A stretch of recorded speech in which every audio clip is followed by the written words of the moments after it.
Hey, what's up? We're live with the after show, the after party. Gonna make it hot. Blinded Braille is gonna spoil the Batman. He's gonna walk us through the entire movie. He's gonna tell us about Mister Freeze showing up to fight Poison Ivy.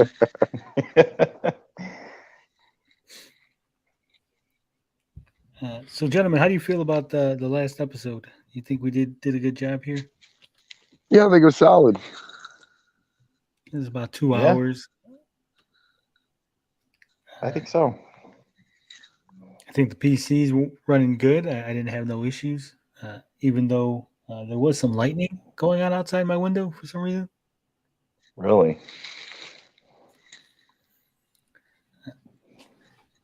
Uh, so, what do you gentlemen think uh, about bringing back some of the games that we used to do here? I'm all for the. I like the commercials, like the celebrity butt challenge is like, because no one really knows what's like who it is, and it's kind of stale. I mean, I enjoy looking at asses, obviously, but I think the commercials are a lot better because they're just kind of off the wall, and you having kind of like the like a A B C D option is pretty good because we usually kind of can get the gist of maybe what it is. So I do like the commercials. I do like the commercial game show. So, what games have you gentlemen been playing this week? I've been playing Skull uh, so much this week. I've seen you play a little bit, and I did look into it. Um, I don't know if like it kind of reminds me of Dead Cells. And I'm not a huge like I know a lot of people love that game. When it comes to platformer roguelikes, for some reason I don't know, those just don't do it for me. I think it looks good. Um, Personally, I like the more top-down ones, the more Zelda-esque kind of like dungeon crawl kind of ones. But I've been playing. Well, like I said in the show, I've been screwing with my art for the last 3 days. So I had bought Bioshock 2 for like half off to see how that was on the OLED, and I'm probably 70% through with that. But I've been playing a lot of that and a lot of Atomic Crops trying to beat Year 9, which is insanely difficult. What about you, Dazed? What have you been playing? Oh, I haven't been able to play much this week. But it seems like I'm addicted to Halo. I don't know. I'm just like I You got back into every the multiplayer? yeah. I mean that's what I'm gonna be live streaming I'd tomorrow. But I'd love to play that with you. I wish I had an Xbox because I was a huge Halo player yeah, dude, back I'm in the telling you, it's Halo 3 great. days. That little zip hook thing or whatever that's in the game, Yeah, that's gotta make the it's multiplayer fun. so fun. Yeah. I mean, you don't get it like nonstop. I mean, it's like a pickup, and then you have like limited uses of it. But when Right. you get But it, it's OP. yeah. Do they still have like all the returning weapons? Do they still have like the hammer and the sword and all that good stuff or Yep, no? yep. They do. Yes. Yeah, So it's good, dude. All right, in so I in think we got to say hi to who do we got? everybody in the chat, everybody who's stuck What's with us. going on? What's up, Beef Howdy, Jerky, everybody. Josh, Lorenzo Sleestack, Lorenzo. Ray is here. Days Gaming is in the chat for some reason. So there have been a lot of commercials that I wanted to use, but I couldn't for one reason or another. Either they were too long, uh, there was no way to really clip it without showing what the product was. But they are wacky, so I figure since we at the after show, we can do whatever we want, and we got the new PC. We're just gonna watch a few commercials. What do you guys think? You up to watch some Go commercials? ahead. Let's do Yeah, it. sounds good. All right, so this one, it's a nice little Japanese commercial. A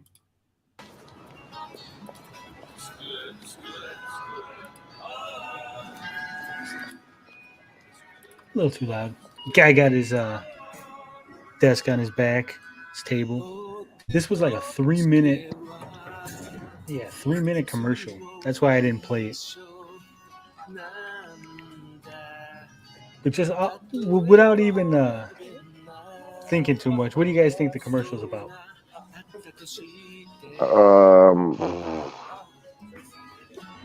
An energy drink. Table on his back. Let's see. What would that mean? A table on his back. Like He's got energy. he's taking his work home with him, or I don't know.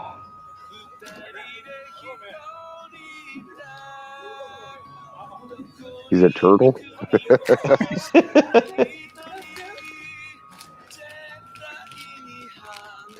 Oh my gosh, I have no idea. I'm always clueless on these. It's an IKEA commercial. It's Japanese IKEA. Is it? Nah.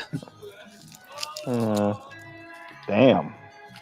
Yeah, Beef Jerky saw the title. He cheated. You guys weren't supposed to look. I won't look at the chat, so I don't know what it is yet.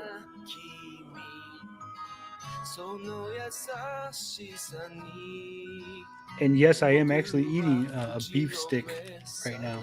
It's actually a turkey stick.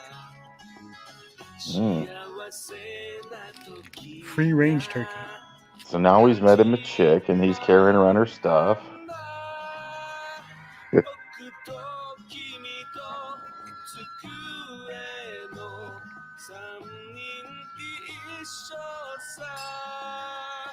I am clueless.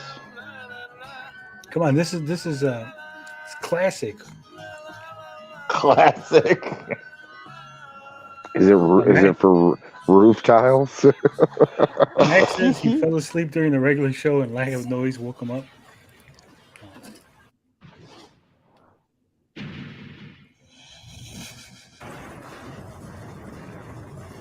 Oh, he's under the table now.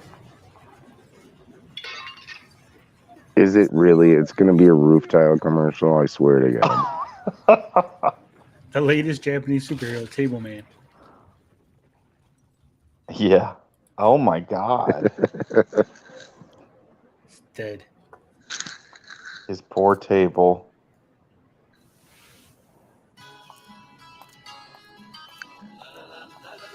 And she left his ass?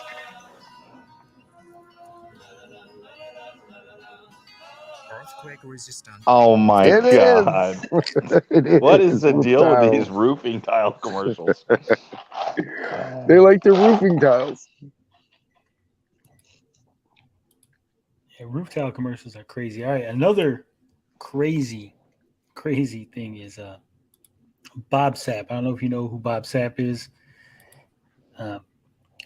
Big, strong black man. He's like an ultimate fighter. He was a wrestler for a little while. He does some wacky ass commercials.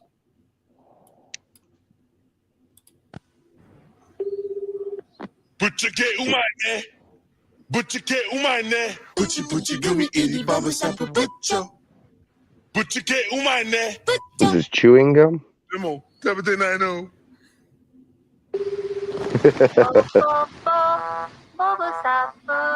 Some kind of candy or something. Looks like. Hoshiwa. Butcho chodai. The fuck? The hell?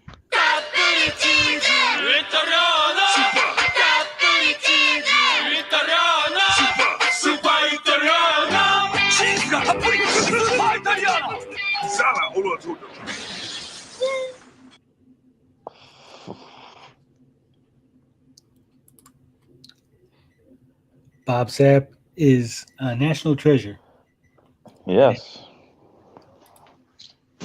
Also really weird.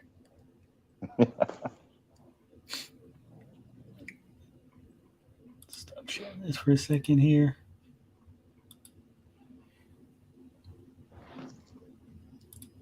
Here we go. Here's a good one. This is Bob Sapp in a laxative commercial. Oh, Lord.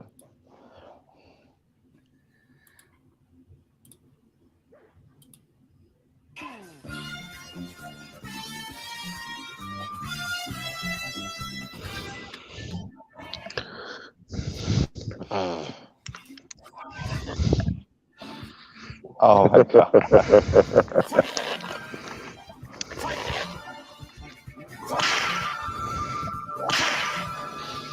I have no idea why he's wearing a rubber head. I don't know. Inoki, Pimpi, me. Are you supposed to look like the guy in the bottle?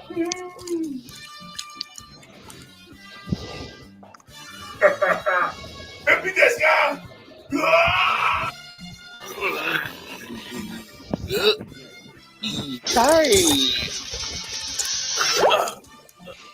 本当だ。猪木、ペンペンに聞こうちゃう。猪木、うんこばいね。猪木、 Then you're supposed to look like this guy. Okay, there you go. It must be like a very low budget. 飲めば分かるさ。ありがとう。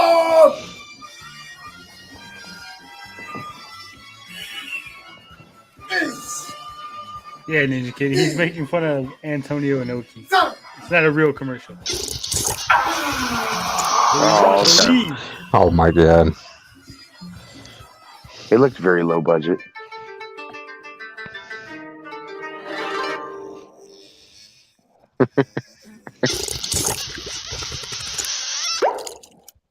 Is that shit noises? Yeah. He's got the bubble gum. Jesus.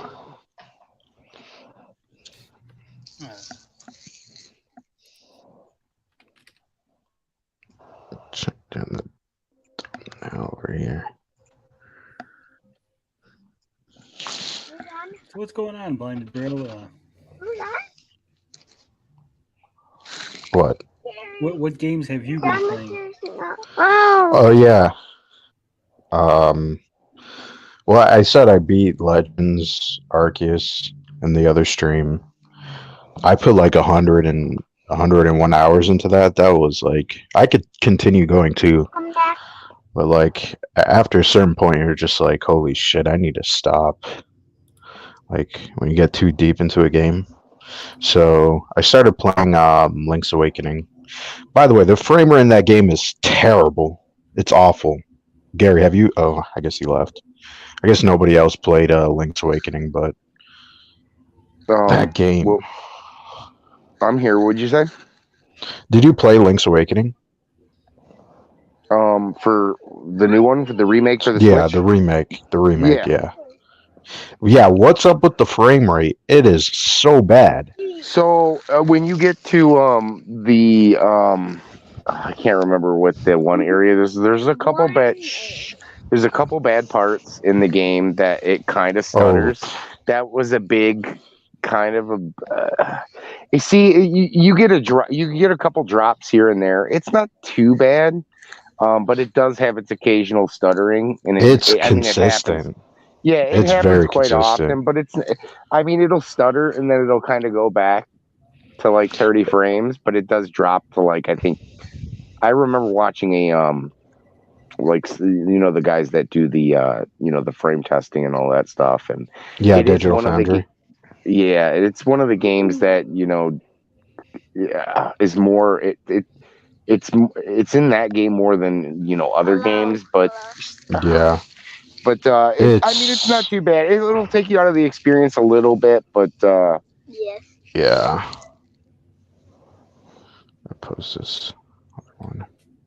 Yeah, it was just like so jarring. Like anytime you like enter a building and then exit, it's like the frame rate drops and then it's like there for just like a couple of seconds, and then sometimes like when I would attack an enemy, like the frame rate would dip, and it's like the game looks good. It looks like I'm enjoying it so far, but like the frame rate was just like, holy crap. It was so jarring to me.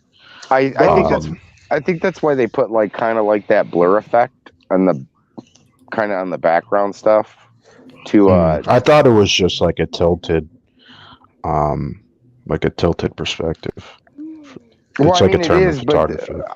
I don't know. I don't know if they did that on purpose, but I don't know. I didn't mind it too much. It definitely suffers, and it kind of sucks that it's not perfect. But yeah, I mean, so far it's like, I mean, it's 2D Zelda. I can't like complain too much. So That was on the Game Boy, wasn't it? The original. yeah, I Yeah. never played. I never played that one. I didn't own a Game Boy growing up, so I missed out on quite a bit of Game Boy titles. My friend had one, so I played some, but I need to go back and revisit some of those. I mean, does it even hold up? Like, would it hold up? Because it just seems like I play like the old Pokemon game, and it's like for a retro experience, it just feels off. I don't know. I can't. It's not. It's before my time, and I just can't really get into it. But like some other ones, like I feel like I played like the original Zelda. It wasn't that bad. It's still kind of archaic for me, at least. But Really? Oh, I love that. I have such fond memories of like, because I didn't. It was right before I got a Nintendo. Like I remember going over to my friend's house, and he just popped in this game, and it was like he had already like I was just kind of walking around, and he'd already like blown holes and stuff in the wall, like with the bombs and stuff, and I don't know that game holds a special place in my heart. But yeah, it's definitely, you know, if you hadn't, it'd be tough maybe to go back and play it if you didn't grow up with it.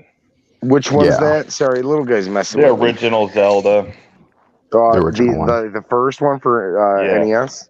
Yeah, Yeah. it's really cryptic. I still like that one is. It's my favorite in some ways. I love that game. It was always a game that like for some reason was like adults had that game, and I don't know why, but like it was the one game I never got to play. Like every time I'd go somewhere, it was an adult. Oh, you can't play that game. So there was a lot of like mystery surrounding that game. And really, you had 10, 20 minutes to play it. It wasn't enough time, especially because it's cryptic. But that game I absolutely love, even though it's just kind of just like do what you got to do in the game. You really don't know unless you have like a map or guide walkthrough, and it's still kind of difficult unless you have things. But I would say my favorite out of all the games, if you guys haven't played them, the A Link Between Worlds was fantastic. Yeah, that was good. I played that. Yeah, especially because they tried to, switch it up by kind of giving you the items all at once. And that really I thought I wouldn't like it, but at the end of the day it was like fun how you could rent weapons, and then if you wanted to fully purchase them or whatnot, that was cool. But just the mechanic between flipping between like the the real world and then on the wall to do puzzles, I thought was really good. And I was a big fan of the stereoscopic 3D, so that I think is my favorite Zelda of all time. I still have I mean, if it's not the first one for me, then it's got to be Ocarina of Time, because that was, I don't know, I fell in love with that game, and I was obsessed with it and played it for hours. Yeah, I'm definitely a bigger fan of Ocarina of Time over Majora's Mask. Did you guys hear that they fixed the water in Ocarina of Time? Yeah. Yeah. Oh, yeah, really? It was. Yeah, because they had some like issues in on the online version. I mean, like I emulated it, so I don't really care too much. So there wasn't an issue in the original game, was there? It wasn't. No. Okay, it was not even an issue on the Wii U or Wii. It was just like a Switch emulation thing. On the NS, on the Nintendo Switch Online. But I still think. Have I beaten Ocarina of Time? No, I think he's talking about a Link Between Worlds. Oh, Link Between Worlds I beat. That was like I liked Yuga in that game. Yuga was such a great character. I've beaten that one, and I've only beaten a few. That being one of them, and I still think it's like the best. Aside from like I'll agree with Dazed. I think Ocarina of Time's fantastic, but I probably wouldn't play the 64 version anymore just because I like the remake for the 3DS. Yeah, I thought the remake is way better.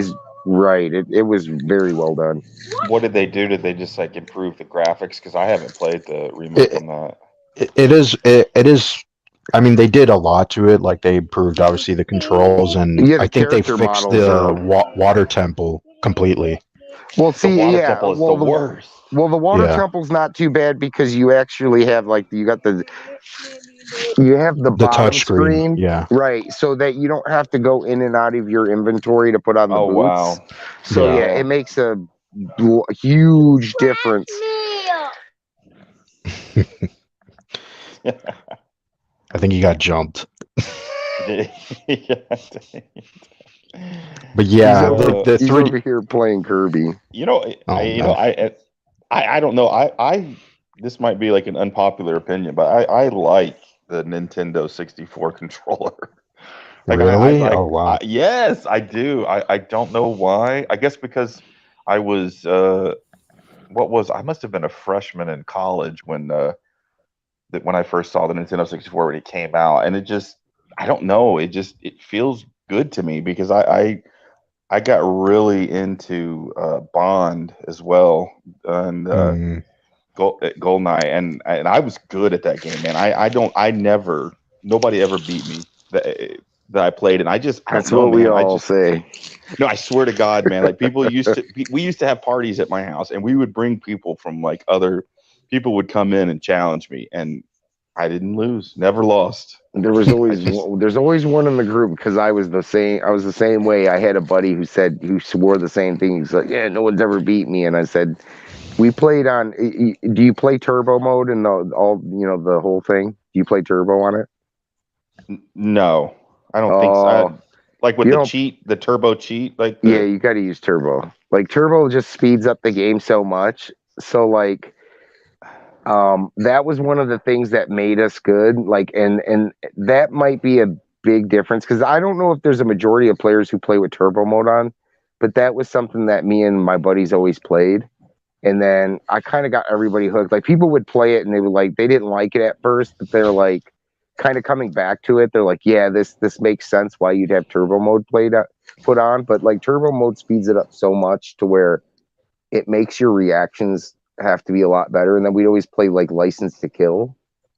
So yes, one hit, turbo mode and License to Kill. And even if I don't play License to Kill, I had a buddy who was like, so I said, he's like, he was really good at it when he played with his friends. And I was like, dude, I will give you 19 kills and you won't beat me. And he bet me like, I think it was like 20 or $30. And sure shit, like he didn't have me touch because it's one of those things I can come back to that game whenever I play it. And there's just something about the controls and weaving in and out of those maps with turbo mode on that I just know like the back of my hand.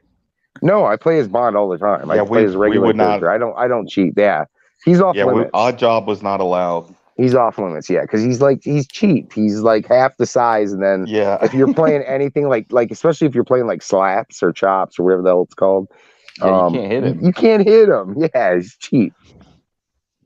But no, I am by far. I'm probably like ranked number 1 in the world on 007. The thing about that game too was like you could just memorize the spawn points, and if you played with somebody that wasn't good, you could just be on those spawn points over and over again and just freaking annihilating them.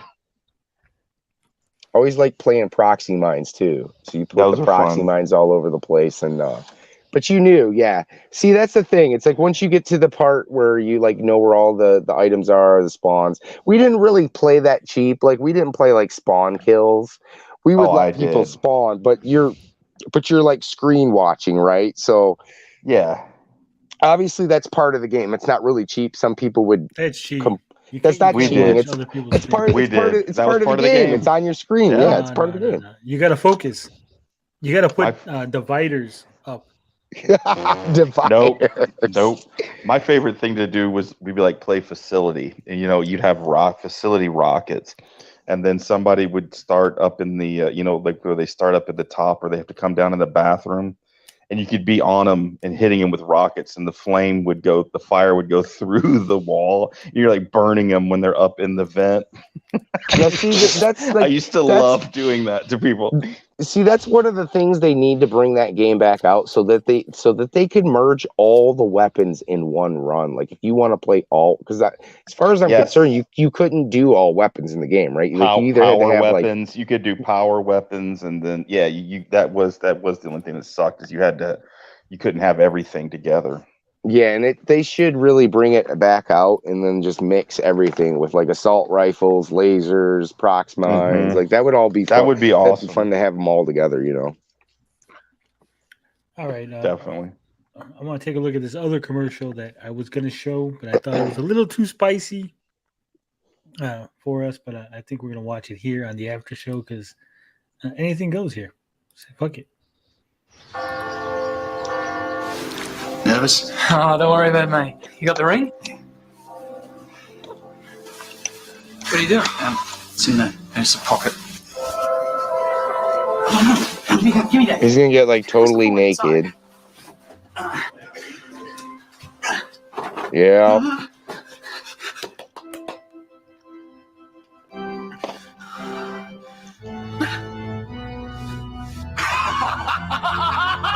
Really, guys?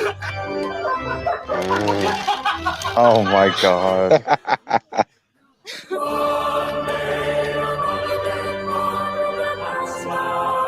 Was that priest like smiling at him like, oh yeah? Yeah. Hold on, was that German? What's the underdeck? It's Australian. Oh, okay.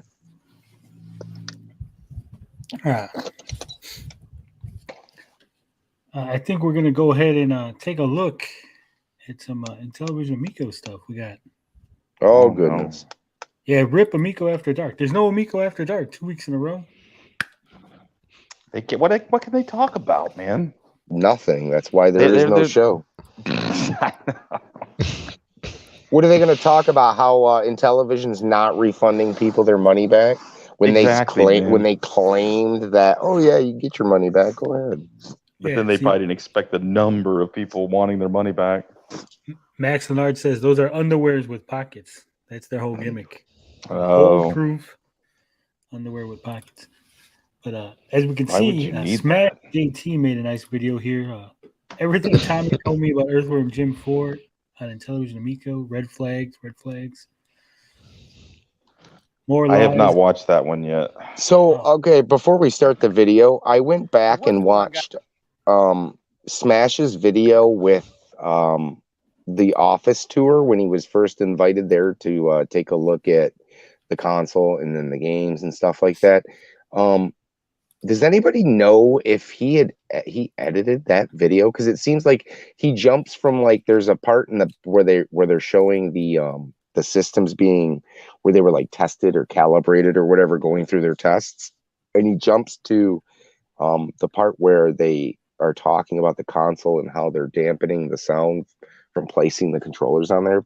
But it almost seems like there was like that. It was always edited like that. Okay. Yeah. It seems like there was like a chunk taken out. Retro Balding Bob Ross says Retro Bro is streaming right now, but not doing After Dark. Yeah. Well, let's take a look at what Smash JT has to say about Earthworm Jim.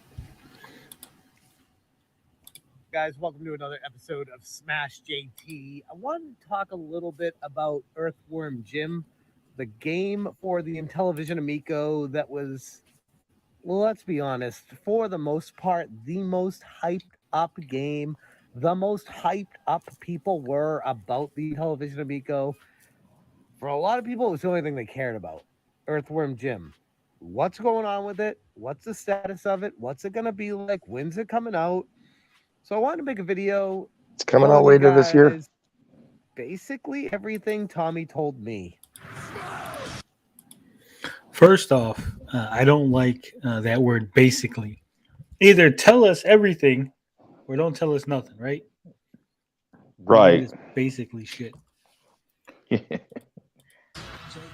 That's my favorite word. Make sure you hit that subscribe button and bell for notifications so you do not miss an upload. This has turned into like an all things Amico channel. I didn't ever intend that, but at the same time, I enjoy talking about it, and it's what people are As do we. right now. Like, I made a video talking about a debut in the metaverse for the GameStop movie I'm in, and it just fell flat on its face. I'm like, that's interesting stuff, but no one's Are searching those it. people standing in the ground? Yeah, but go back to what is that he's talking about? Look at that guy's like pants are blending into the ground. I can't even tell what the He hell's was going on there. standing in the ground, like they're like glitching through the Oh, ground. Oh, this okay, is the gotcha. metaverse Metaverse. stuff. This is embarrassing, by the way. It's hilarious. I don't That know is- how this is going to catch on. Is that supposed to be him right there in like the shirt with his hands out? Is that Smash? I Maybe. don't know. It does have a name over it, like it could be him. What does that name say? I can't read it. It's not Smash. That's not his name. It's his It kind avatar. of looks like him. A little bit. Oh my god. He needs the squirrel cheeks. But he said that he did a video on it. So let's see. Hold up. Oh yeah, okay. I was invited to a secret GameStop metaverse area on the moon. No one cares. It's not interesting. He says, I think this was an interesting topic. It's not. Very few people actually give a fuck about the GameStop movie. I'm going to just lay it out there, right? No There's one a really gives shit. GameStop movie? Yeah, Yeah, there's a the- movie about all the people The who made money. documentary. Yeah, because they made people- money investing in GameStop. Yeah. Oh, That's not interesting. No one They gives a shit. stuck it to the man. I mean, really, I could give you the whole movie. Yeah, it's not that. There's nothing that much to talk about. GameStop shares were in the toilet. People bought them. Hedge funds shorted them. People hold it. They made money. End of movie. Smash JT's in it. Not an interesting topic. I don't think lots of people are searching, the GameStop movie. I mean, it was interesting when it happened. To make a movie of it's another thing. Yeah, I mean, they could go into, I guess, how some of the like what was that one website where you can buy shares? Like they blocked it or something. Like they were doing shady things to like keep people from being able to buy or sell GameStop. I can't remember one or the other. They weren't letting them do it because it was costing all these, bigwigs a lot of money because they were. That's really the only thing. A movie like an actual movie with like actors. That's like people, nuts. That would be good, right? Like that would be interesting and it'd be a dramatization of the events. But they're still trying to do that, but but I'm saying we'll like a documentary with a bunch of nobodies that I don't give a shit. They made money, I didn't. Why do I care? Yeah, right? pretty much. Yeah. Well, I mean, anybody can make it like a documentary good, but you're right, it's kind of lackluster. I mean, like I look at stuff like matter. Right. I look like the King of Kong was good, but there was a reason behind that. Billy Mitchell was a character, and Donkey Kong is a actual Donkey Kong's thing. A big deal. But I mean, I guess, but anybody could make it good. But I think even you're the right. King of Kong. Let's face it, the King of Kong, as much as we might like it, it's not reaching a general audience. The general fairly niche. It's very small, right? Yeah, you're right. Yeah, and that's the same thing here. Like the people that would actually give a shit about this documentary is very small. Yeah, and I could care less because I missed the boat on that, and I was like the thoroughly Amico thinking documentary. about putting money in on that project. So, no, that'll still be small, but I think a lot of people would like it. I think it'll be tiny, the Amico documentary, and we won't be in it. So, what do we care? We'll make our own then, and we'll be in it.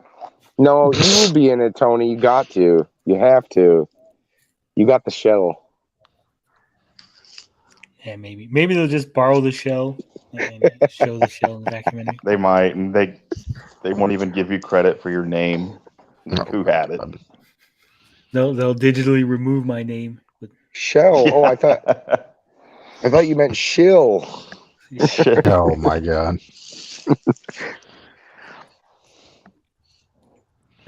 Robinhood, they said they reached max lending capacity from their banking partner. Yeah. There was some shady shit going on with that. And like I said, it's an interesting movie with like actual actors. Yeah, that could be good. Matthew McConaughey. Yeah. but we're not going to get the behind the scenes. You're not going to see Robin Hood like inside their office, like throwing stuff around like, oh my God, we're fucking losing money. And like people getting ready to leap out of buildings in the documentary. That's not going to happen, right?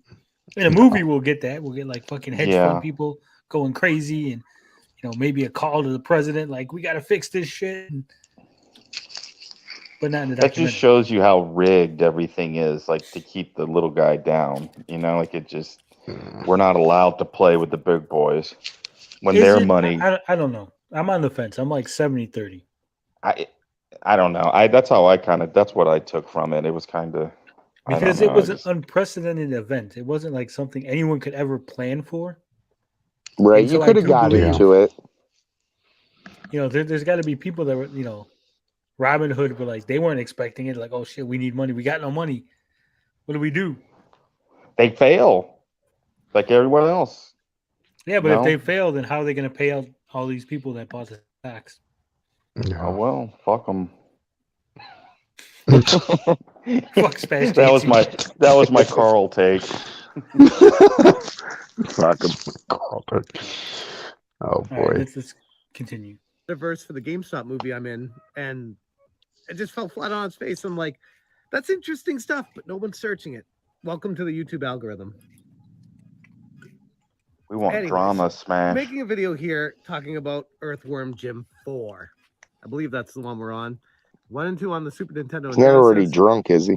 3D on the I think Nintendo he's a little 64, and a bunch of like minor Earthworm Jim stuff. He should have here and used there, that but $10,000 no official he games invested into Amico to get that tile fixed behind him.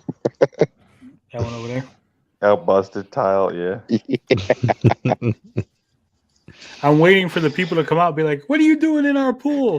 Get back to cleaning. We told you never to come back.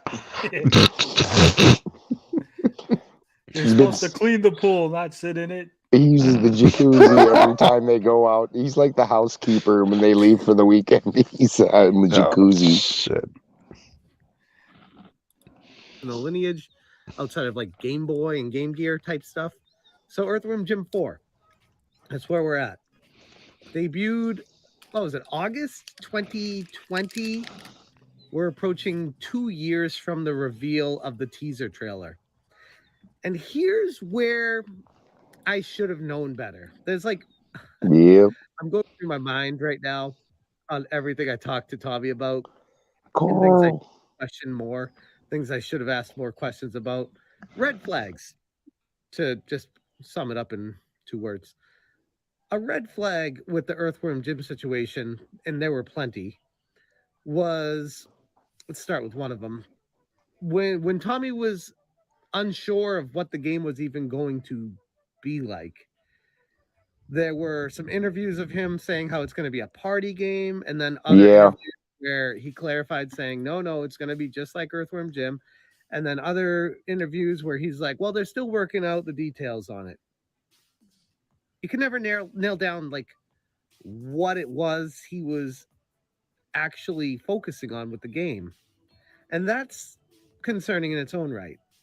But then when I privately talked to Tommy about this, I would question him about it. I'd be like, look, Earthworm Jim is the game.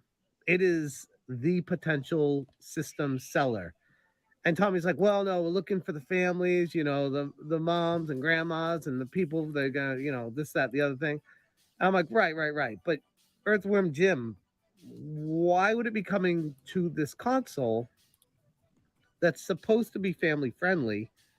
And you're looking at Earthworm Jim, the previous games, and he's got a blaster that just blows the shit out of everything. So isn't that one of the things that we were saying all along? That Earthworm Jim wasn't really family friendly. I mean, so were a lot of the other games. I mean, you got aliens. I mean, the themes and what you can do in certain games. I mean, I've always looked at games like that. Like if you're shooting something, it's still like violence in a way. There's still the tank battle game. I mean, blowing shit up. That's the thing that's weird about the Amico. Is like they just try to throw anything at the wall that can stick. Like, oh, it's retro reimagined. Oh, it's family friendly. It's just like it's not though. No, it really isn't. It's family friendly if you are the Manson family, I guess. Yeah.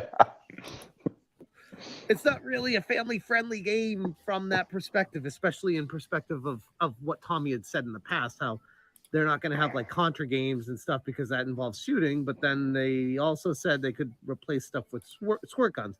So it's just a lot of misguided dumb. information. Yeah, double could talk. you imagine? He could never figure out. Could you imagine if they replaced the guns in Contra with squirt guns? With How that squirt would have guns. how Oh, that would have went God. over with the fan base. They would have laughed them right out of here. What's up, Potion? They could have did like they did in Europe and made everybody robots. Probotech. Yeah, that's sus too. Probotector. Or like what did they do with the Teenage Mutant Ninja Turtles? Is like something else, Hero Turtles or something. Teenage Mutant Hero Turtles. God. Campy ninjas. Ninjas are violent. Tommy Motorboating Simulator, exclusive to the Amico. But again, as people have pointed out, Smash JT, he saw these things, he heard these things. At no point in those 2 years was he ever like, yep, this is an issue. No, he was like, well, whatever you say, Tommy. Whatever you say. But I mean, not only that, there were people telling him, and I mean, I was one of those people back then commenting on his videos, and he responded to my videos, which means he read those comments. So not only was he naive to, the project itself, but he was disregarding the true criticism. So it is weird. And I don't have $10,000 in the game on that side of it. So, I mean, obviously that has a lot to do with you wanting it to succeed and kind of just not listening to people. I'm not saying that it was right, but I guess I could maybe understand. I would think it's it would be hard. the opposite. I mean, if I had money into the Amico, I Yeah. would every day be like, Tommy, this is stupid. What are you doing? You're going to lose my money. Don't do this thing. They were caught know, up in I'm- the Tommy spell where he was I'm directing them to be like positive and pro, and they just went with it. I'm trying to play devil's advocate here, and you're right. It just doesn't work. Yeah, it's hard.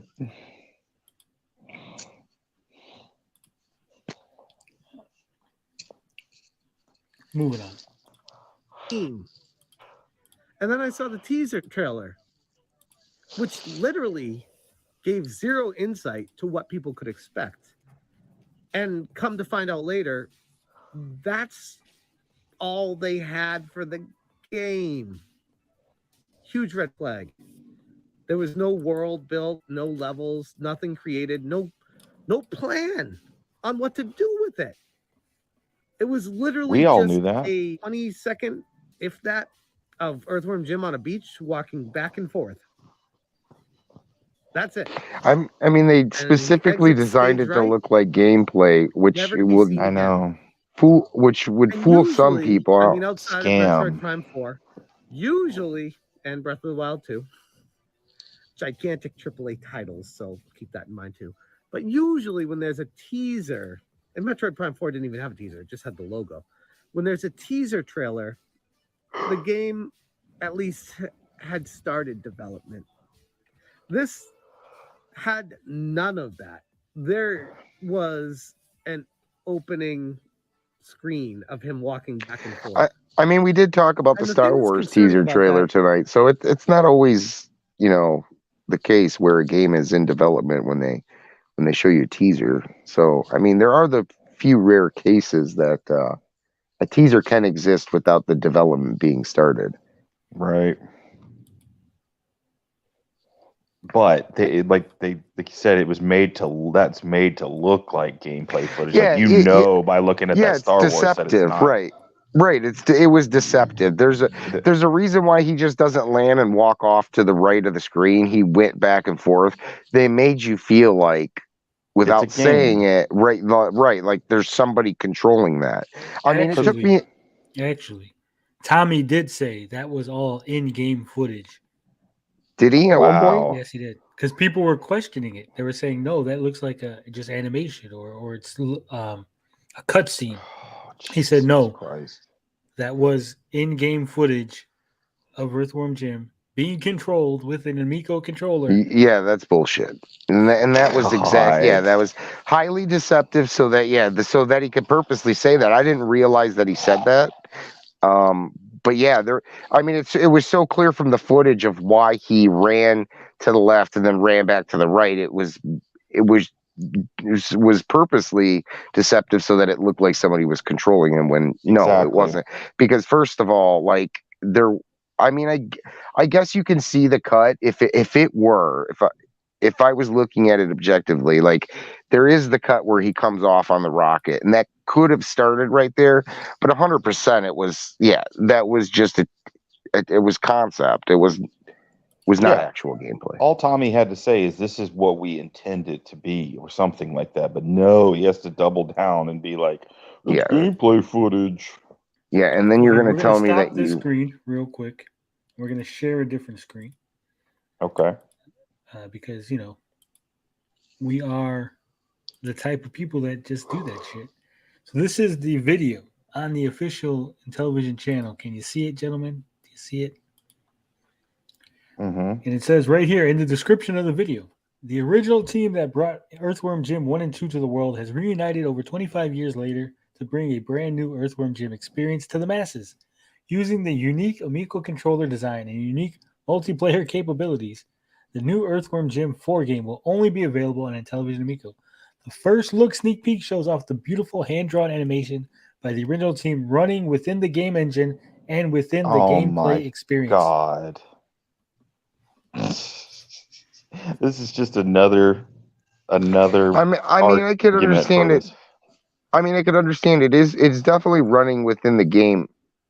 Well, no, I guess you can't say it's running within the game engine. Yeah, because there is no game engine. There is no game engine. So it's just specifically designed to be deceptive. Yeah. Yeah, specifically designed by Thomas Tallarico. They can show that in court. You actually think he's going to get to court? No. We're not lucky They'll enough. settle out. I don't know. It would be amazing, though. It would be funny. But I don't know. Who knows?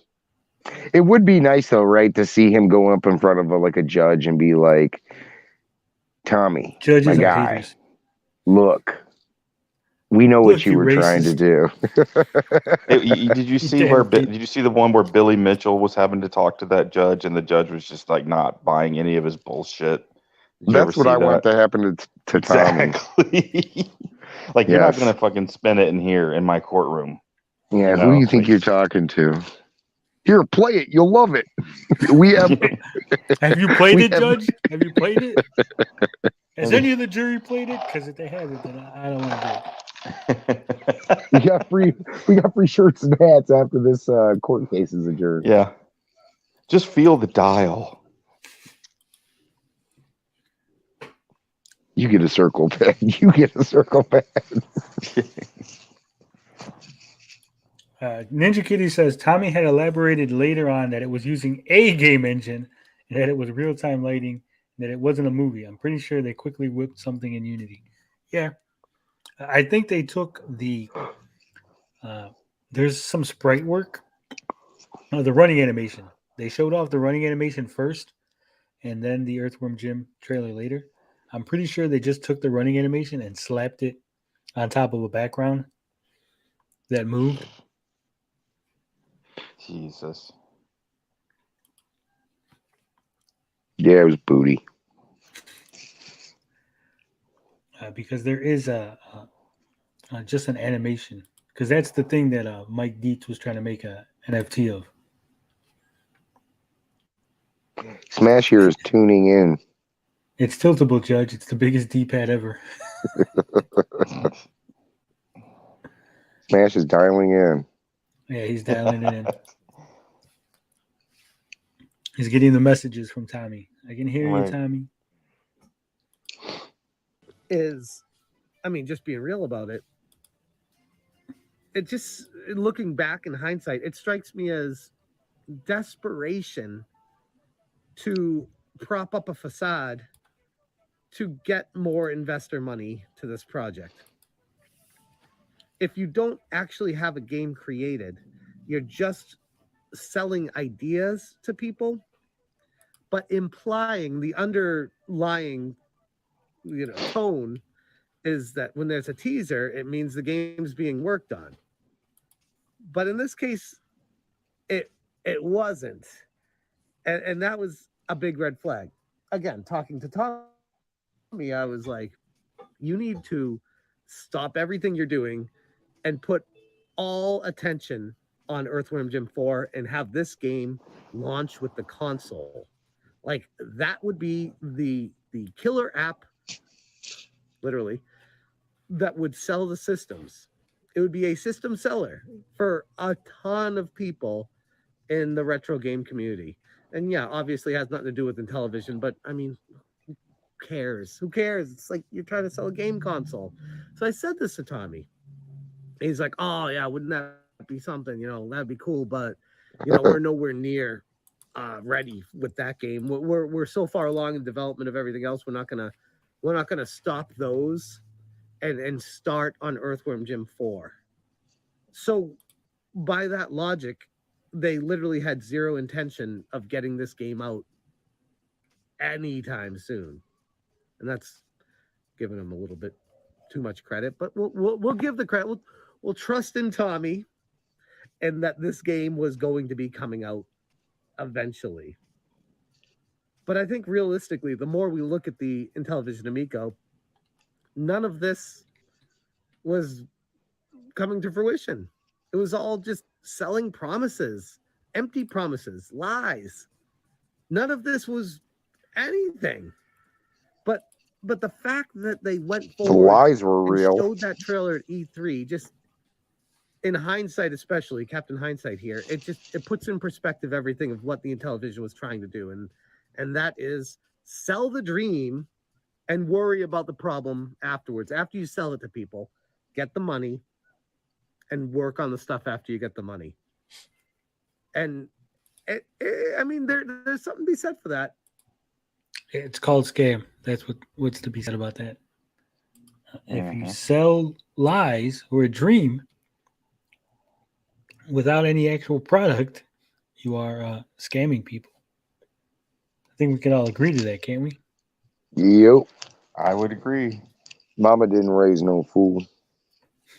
Yeah. Mike Garcia says he said that the development would start after launch. JT is either lying or grifting.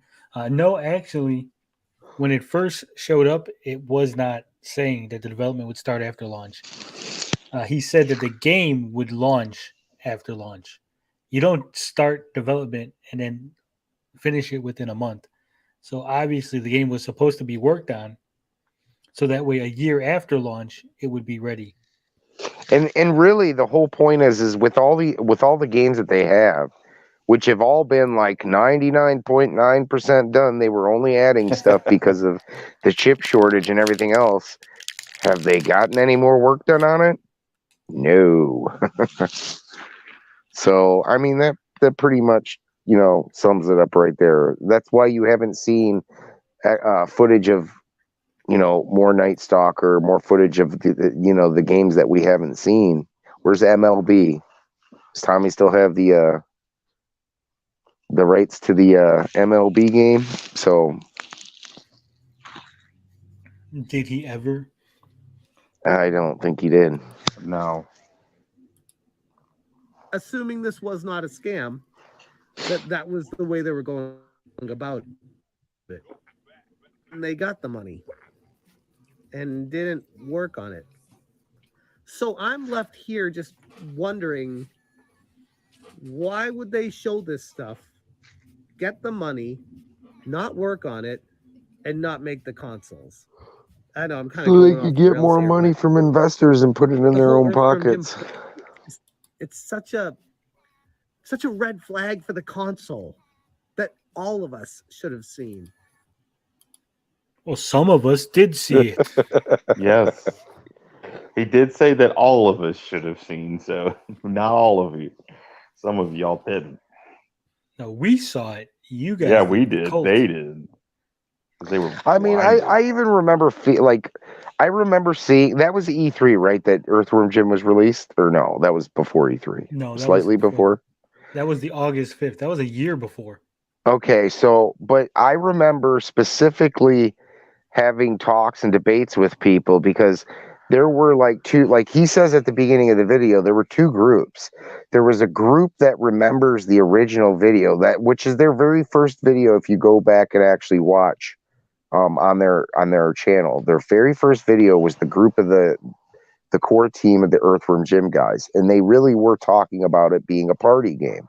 And then when they released that footage, it was a mix-up because a lot of people thought, okay, we're going to get a game that's not like, it might be a top-down game. It might be like maybe more like a Mario Party type game or something like,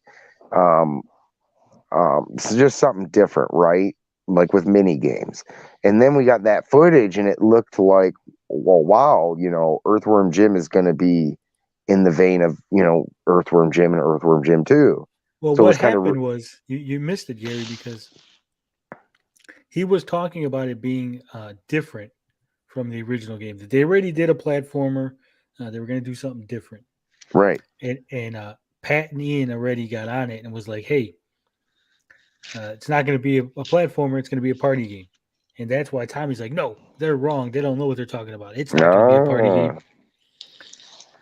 So, like all things that could have been released specifically to counter Pat and Ian.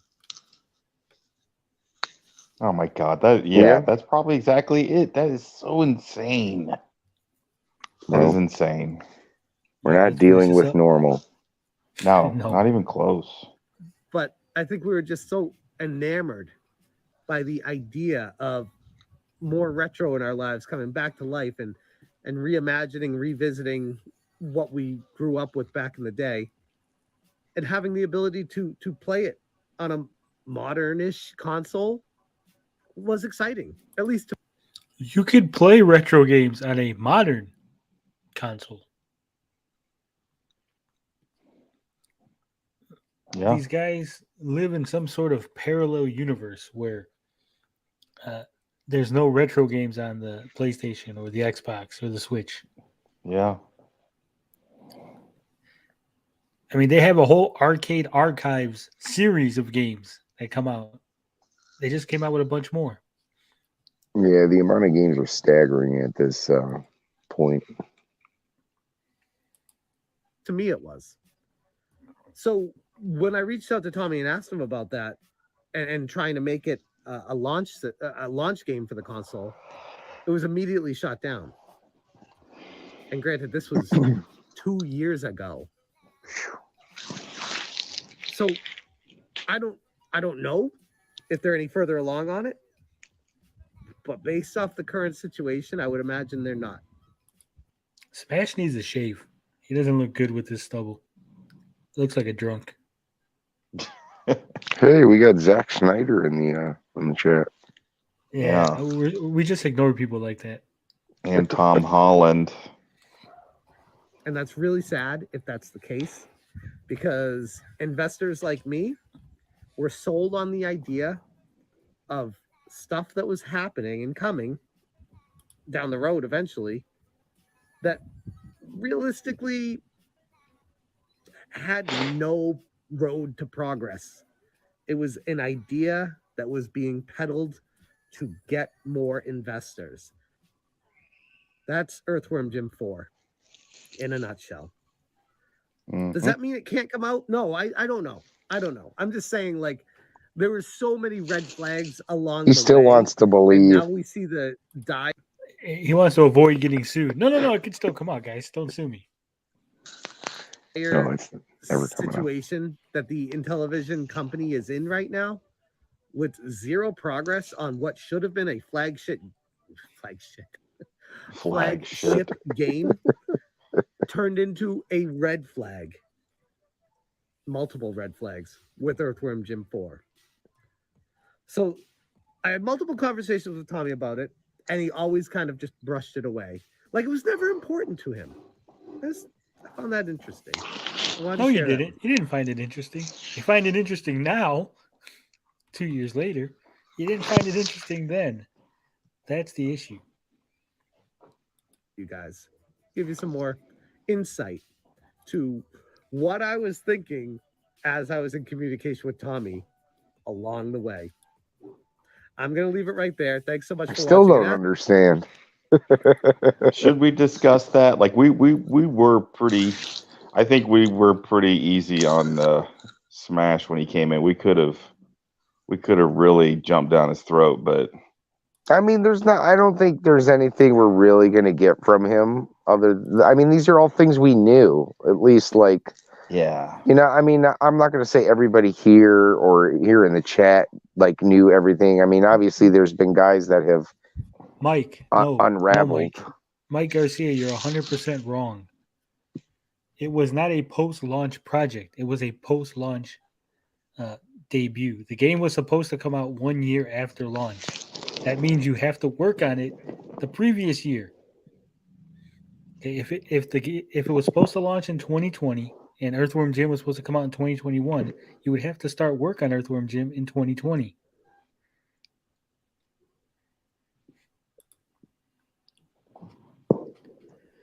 But let's take a look at what Smash had to say about Earthworm Jim in 2020. Mm-hmm. Statement was a little bit disappointing. I really hope everything goes into that Earthworm Jim game to make it as good as possible, because ultimately I truly feel like that is going to be the game that determines the success of this console. And if they have it ready for the launch of it, it will remind me a lot of what it was like when the NES. Okay, did you guys see that? Yeah, the rocket. Yeah, that's the original footage where the rocket determines disappears. the success of this console. And if they have it ready for the launch of it, it will remind me a lot of what it was like. See, as soon as he starts running, the rocket goes away. That's weird. Yeah. That's because it was two different things slapped together. Can we just say that the Amico would be lucky to have graphics like this? No kidding. No kidding. Like, even with the disappearing rocket, it would be so laggy and pathetic trying to run this. Game industry.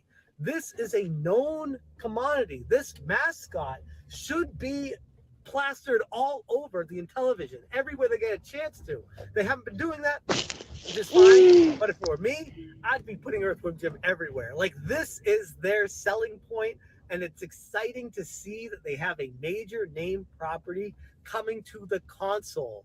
There's a lot more than that, but if you want to incorporate the audience of the casual gamers out there that grew up with these games before and want to be able to play these games with their families now, that would be the perfect game to bridge the gap with.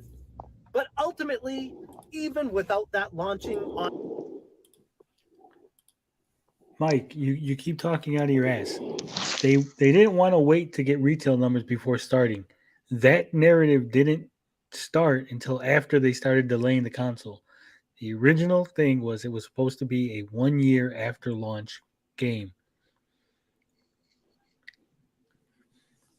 I understand it would have been a big investment to start with no install base, but that's not the point. The point is Tommy ran his mouth before he had an install base. Yeah, that's what all this is. That's basically what all of this is about. Like, him kind of like feeling everything out and switching accordingly, and that's why nothing's ever gotten done. Yeah, all right, so this was Smash JT's Intellivision Amico special event. Surprised me. That was the August 5th event, 2020. We're going to take a look at some choice comments on this video. Let's take a random person. Hey, here's a random person, Retro Bro. Let's see what he has to say. Retro Bro says, I thought it was extremely underwhelming. Honestly, I was looking for a reason to get one. Didn't happen.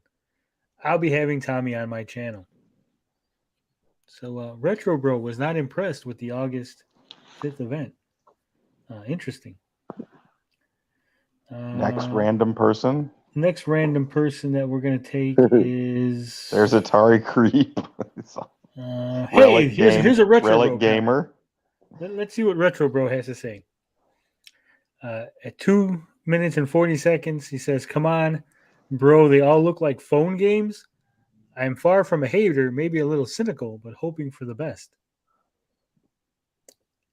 Alpha replies, "Let's keep on mind this console is not top of the line powerhouse, so games aren't going to be stunningly realistic like PS5 Series X. It's half the price or less of what it is thought it to be a price for those, and comes with 2 controllers instead of 1 and 6 games. Let's also keep in mind these games aren't $70 deep experiences, but fun games you can play easily with anyone of your friends or family. And it's about those experiences and replay value for a max digital price of $9.99 a game. I, for one, found this an excellent event because I'm excited to be able to play games with friends again, and even my grandma, who's only ever played Tetris on the NES, is excited to play several of these games shown with me." The Retro Bro replied, "Yeah, I'm totally okay with that, but right now it looks like I would be paying $250 for games that are mobile quality." What a hater. How could you say such things? What happened to you, Retro Bro? You used to be beautiful, man.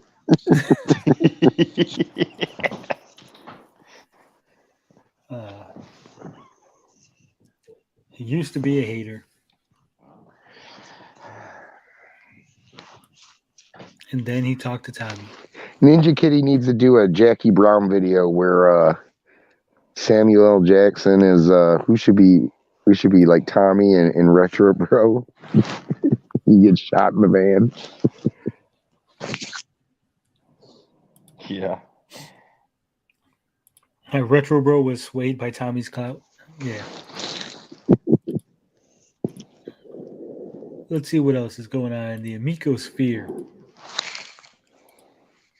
So we got DJC here. He's revisiting Pool. Pool hasn't even really been shown off. We got like a little 10-second clip of it. Somehow he's not only reacted to it, but now he's gonna react. Revisited. Pool. Yeah. When are they gonna do the revisited video? Look at that. 354 people watched that trash too. It's an 8-minute video. He's gonna tell us how great Pool is. Look at that. Let's watch the video. I'll be honest, dazed. I've already watched it. You've already watched it? I almost did earlier too, but I didn't. Yes. You guys are I keep tabs on my fellow Michigander here. Right. My fellow Polak. What's up, everyone? I'm the Devastating Just Cause, and this is DJC Game Studios. How are you doing today? We're going to take a little trip down some memory lanes, and we're doing another Amico Revisited. Well, this is way better and faster speed. Yeah, get Look at that. this Did you see the trash Easter eggs? faster. Look at the Easter eggs. Oh, that's sad. But that's all right, because I'm just talking about something I like, something I love, something I can't wait to come to fruition. So here we go with one of the games that I've talked about many times, to be honest. It's such a simple game, but such a really cool version, I think. I love the fact my whole idea was to, first of all, the game is Pool. Intellivision back in the day had a game called, and it's even on the flashback, it's called Deep Pocket Super Pro Billiards or something like that. But it's. I love how he's a super huge Intellivision fan. He's like the biggest Intellivision fan ever. And he doesn't know the name of the game. He's like, it's Deep Pockets Pool. I don't fucking know. You would think if anybody knew the name of the game, it would be fucking DJC. Exactly. No, he's just in this for the freaking shilling. He's in it for the free plug and plays. Yeah, the free plug and plays he's got over there. Tommy keeps sending them. Should be a free game, honestly. Yeah, Pool. Yeah, it should be. $2. The 6th pack in. And it's right here. We can show that. Kind of a old school style pool game. I remember Sega Master System had one similar. I don't know. It was a little more flickery than usual, because usually television games don't flicker kind of like Atari does. But like this, I I don't know. This one was a little different. It was nothing too. I think it was also unreleased, so it came out later on. As I an actually unreleased don't game. have this. It Yeah, was that's also a on the more flashback. advanced And I game. really like the new version. So this new version is made by, I think, from what I remember correctly, one of the biggest like people that are doing some of the biggest pool games like on mobile and on platformers and stuff like that. And this looks so nice, realistic, clean, and you think, oh, it's cool. I think it's just a fun looking game, and I had a blast. It was, to be honest, it was one that I was Sure like, why would looks I need fun. this? And then when I played it, I was like, oh my god, no, I want this. And because I like building arcades and I like try to fix up and collect arcades, I've done many over the years. What I'd love to do is to take a pool table, like a full size pool table, and place like a 60-inch flat out so you still felt person. Is he going to talk about the actual footage anytime soon, or is he going to talk about other things? He has nothing to besides- talk about. And set that table, that TV in there, and then go around with your controllers and actually play a game of digital pool. Am I crazy? Probably a little bit, but I think that would be cool. But here's just some of the memories from the Boston. I mean, it's event actually a in, good idea, but November last year. So I'm sure somebody's done show it them what already. Okay, who's playing next? I just won, so I'm a champion. Who's going next? All right. Okay, I think you start. Wait, I don't think I've ever. Oh, nice So job. someone got solids in, right? Yep. That was a terrible break. Just press it down to see what you get. Boom. There you go. Okay, Looks like you're- Why does like Tommy always got to hype stuff up? I'd love to play this like an 8-inch Like, TV. I'm playing the game. I don't need you to add to like I know. the That was a game. little hard, right? So you want to. But it's good. It's good. But I couldn't be around him for like more than 5 minutes. I swear, I'd be so annoyed. Yeah, he's nauseating. Yeah. What are you talking about? He's got the charisma of a used car salesman and a snake oil salesman combined. It's almost identical to the one on 51 Clubhouse Games. It's a pool game. It's identical to every other pool game. Yeah, pool game is probably the worst. I was never a big fan of pool games. They're just so boring to me.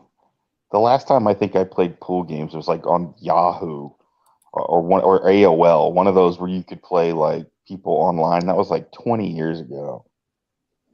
Having Amico Day says he shows the footage, and in the footage he talks about the pool table TV. Yeah. In this footage from Boston, he talks about building the pool table TV, or the TV and the pool table thing. So he even revisits his idea about putting a TV into a pool table. He does, you really? That's terrible. Like 60-inch or 70-inch TV into a giant pub table in flat ways, like you were really playing pool. yeah. That would be amazing. that would be interesting. See, there he goes. Oh, almost okay. perfect In the timing. video, that's some Inception shit right there.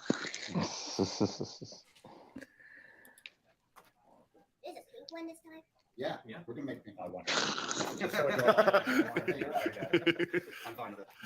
Was that Panda sub? Whoops, was looks one. like she won.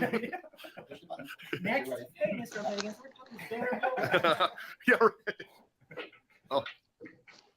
Oh, nice. Nice. I think that one his in though. But She's just yelling now. Yeah. Yeah, you want to give him a little Mercy. Yeah. It's the comic book. It's a mercy shot, Luke. It's gonna get real ugly now, man. Oh, see, that was too hard, right? A little more finesse would probably be the same. And the people made this, they're like, they make like other pool games. Right? Yeah, they're like the it's top. like the number one pool Yep. game is called Pool. Cool. No, It's hard to remember. I forget the name of it now, but Pool City or City. You ready? Go ahead. Whoa, that had some. Get in there. Something. Oh, Is that gonna go? I thought that was gonna go up on the side.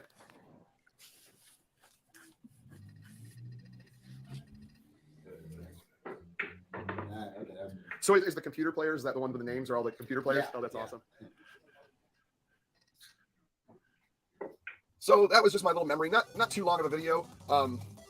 Some of it was cut out just because there were some kids in there. I didn't want to have them, I didn't want to show them on there. But it was just kind of a cool, calm. Is this the parking lot picture that he got framed up here?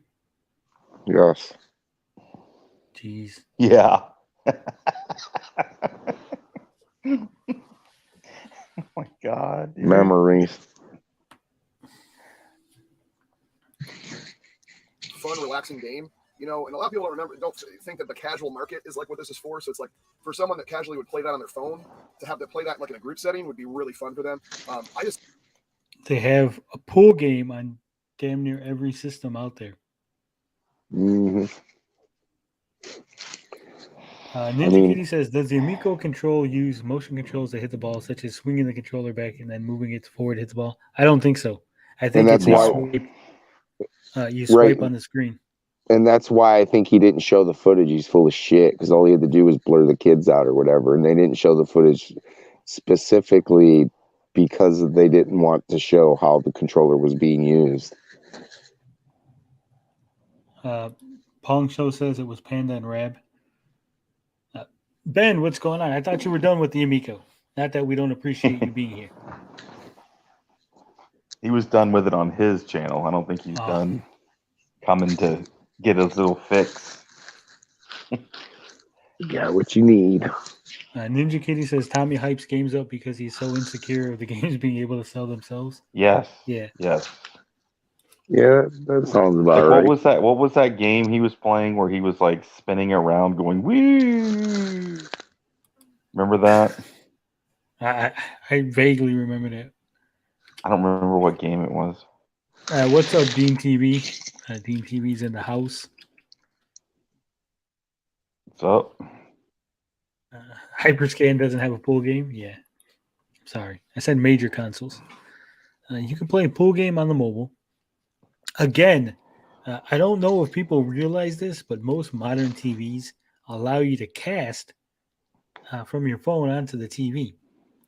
So if you're playing a mobile game, there are ways to make your mobile game go from your phone to your TV.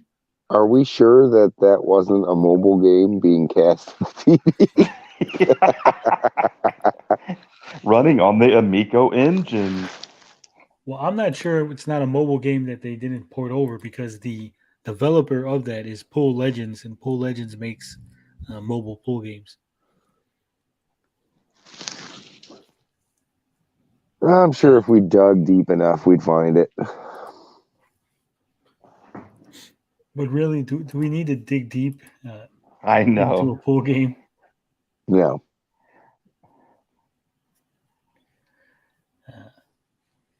Sometimes. I don't know.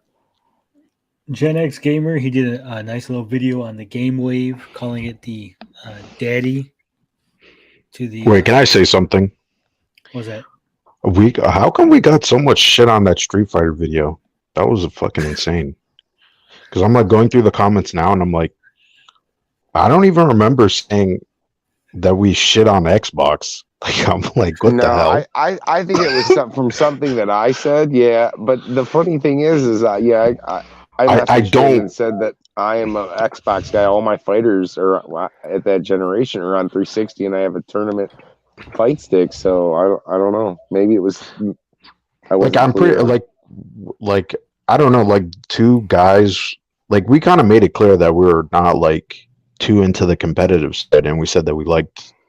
Like the consensus was we like the modern Mortal Kombat. Like I feel like that's like a pretty popular take from people that are not in the competitive scene. So it was just like, what the hell? I like the competitive side of it. I mean, on 360, I played, online and stuff. But I think just we weren't clear about our points because I think the one guy was upset that we were suggesting that Street Fighter needs like something on the lines of like what Mortal Kombat had with those guys. That wasn't even the point. Like I know you were making the point that they should kind of go back to their roots, right? Which I mean, they haven't really done that with that series. So it was like, yeah, that would be kind of interesting. Like we don't really know what they would, you know what I mean? Like just a kind of classic throwback while you have Street Fighter 6. But then it was just like, we weren't even shitting on Xbox. It just seems like every time you mention Xbox or something about PlayStation exclusive, people will get triggered or vice versa. It's like, come on, like, are you serious? Like, yeah, I thought we were pretty fair. I don't know what those guys were saying, but that one guy said we will. That one guy said we would never be happy no matter what Capcom did.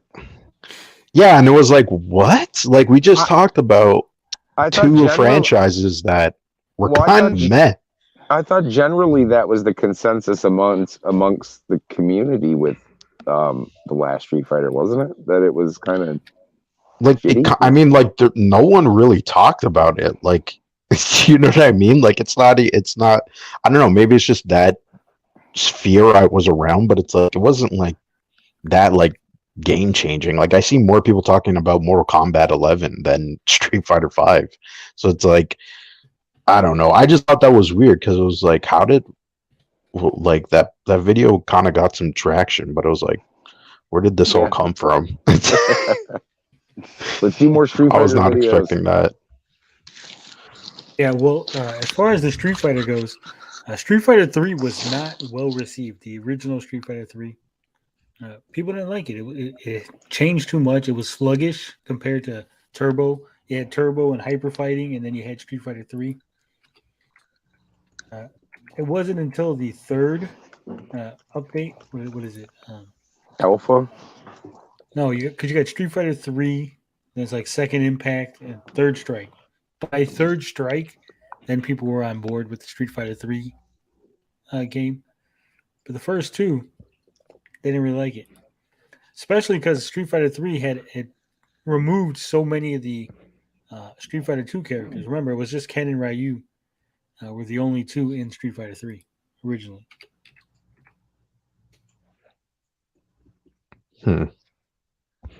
Yeah, I don't think we were really shitting on it all that much. I mean, we just kind of gave our takes on where.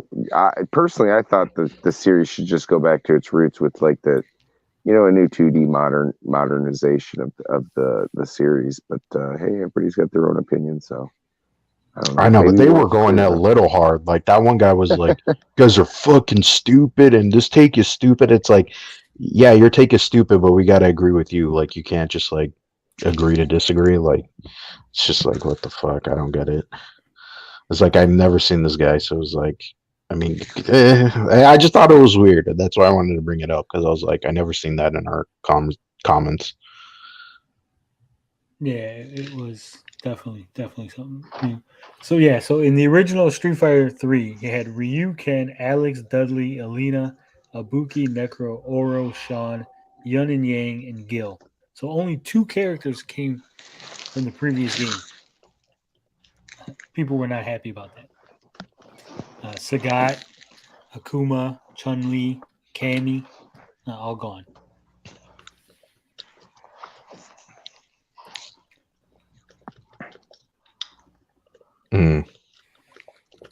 Yeah, even E Honda, T Hawk, Blanca.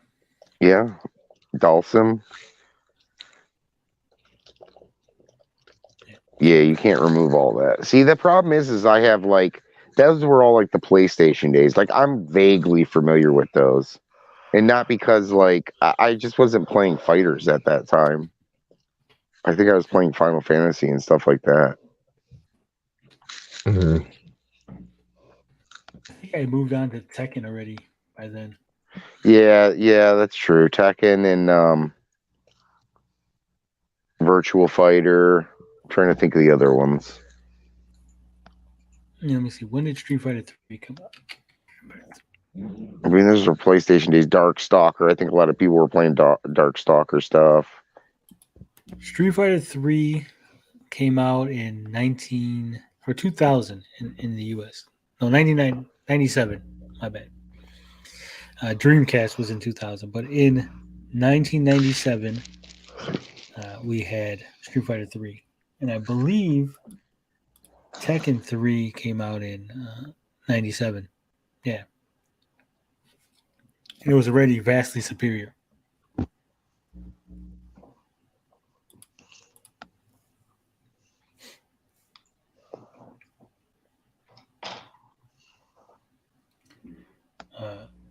All right, we're going to watch a video here from our friend of the channel, Dean TV, Bloody Roar. Bloody Roar is a good game. Dead or Alive is great. Tekken Tag was my favorite, though. Yeah, that is the best one. Remember playing that in the arcade a lot. All right, this is a alternate reality where on 10/10/21, the Intellivision Amico was released, and it tore a family apart. Let's take a look. Oh, it's like the multiverse.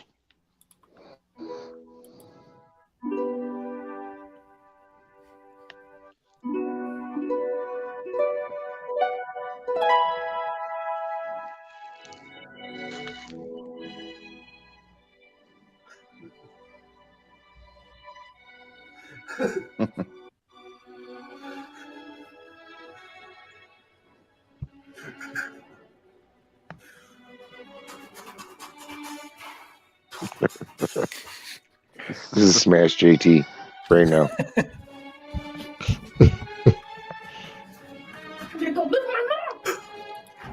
Oh shit! I got to fast forward. Gotta put it back to normal. Here you go, man. No. Come on. It's the Amico. No. Come on. Amico means friend. I don't want the stupid Amico. That's the best Kid's part. a pretty good actor. So what you think about Astro Smash? I don't really like it. What do you mean you don't really like it? It sucks. Did you really drum Come up on, some like this is real what I tears for this play. somehow? Like thinking about something sad. Minecraft. Got some onions.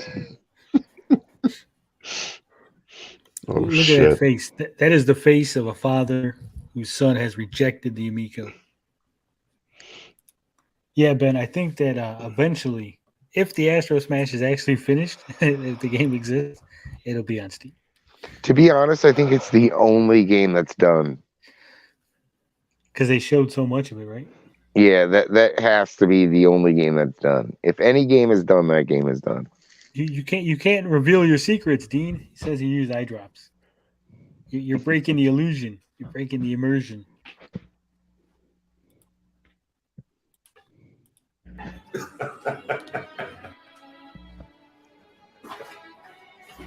gonna go live with my mom. I'm gonna go live with my mom.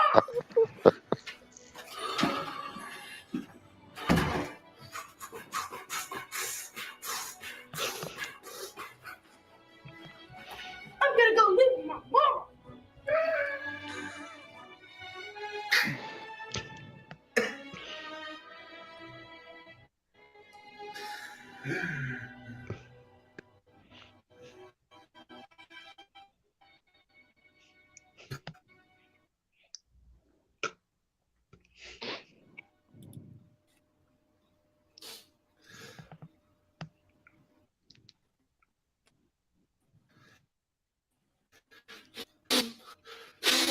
Ah, nasty. Come on, Dean.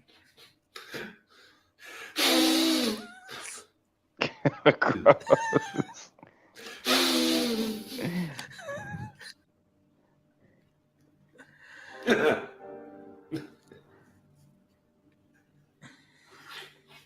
Yeah, the world's too cruel for an Amico. I just wanted him to like you. What is that he's got this the Amico? I like you, Amico. I don't know, but it looks kind of close. Similar, yeah. It's got the Who said same that? outline. PlayStation 5? I don't need you anymore. I have the Amico. Who said that?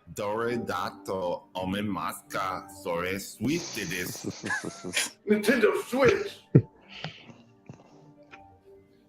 You sell rapey games. I don't need you anymore. It's so Amico's rapey. family friendly. Max says the router.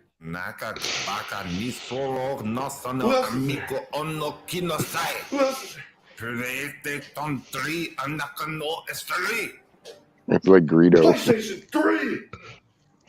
Hold on, Amico. Hold on. You think I should play with something like you? PlayStation 3? How dare you disrespect the Intellivision Amico? I got something in store for you. You wanna play? We'll play. Ha!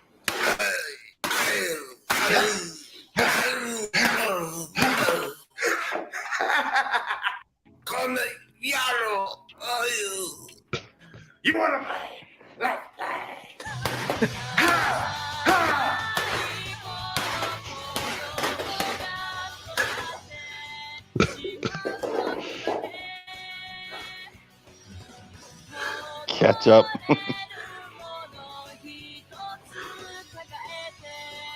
So violent. It's done. It's done. Now my Amico cult sacrifice is complete. I love you, Amico.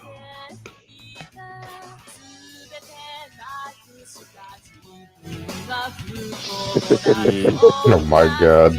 Crazy. That was funny. Yeah, go check out Dean TV. Very funny, very funny. That was a backwards compatible one. Yeah, I know. I hope it was broken already. I hope he didn't break a functioning PS3. Oh boy. I'm sure it was busted. This kind of reminds me of the Mythbusters in a way. I think they used a hammer in that episode. Maybe. I'm sending Carl that video at Dean TV.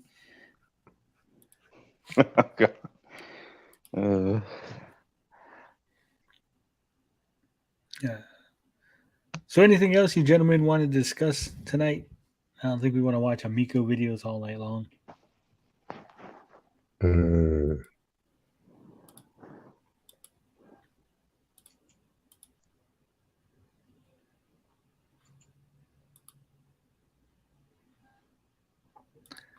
Dean says he hopes Carl is okay and comes back soon. Carl is okay. He just doesn't want to hang around with us no more. He's too cool for school. More console sacrifices.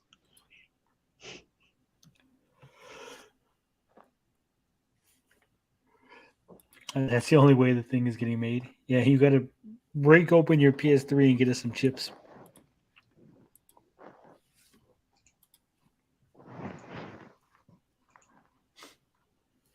The fuck?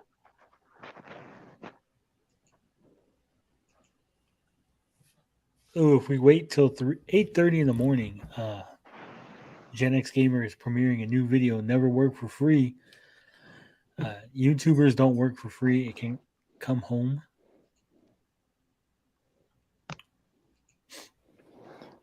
I got to make it another shirtless video to get Carl back. Nah. That's what Dean TV said.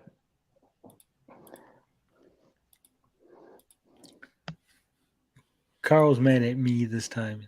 It's my fault. It's because I didn't drop kick Dean TV.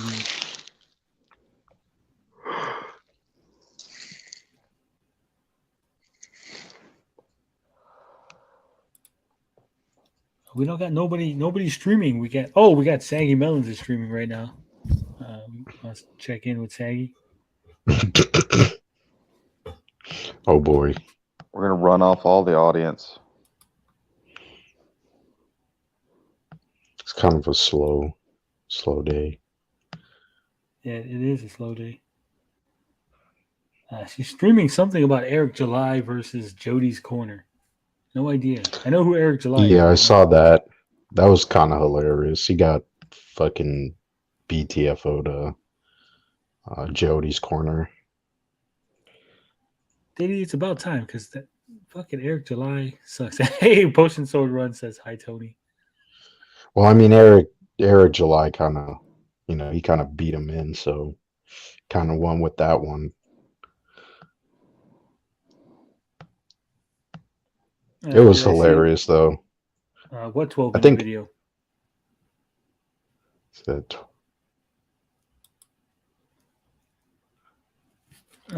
Go on, Blinded. You were saying what was hilarious?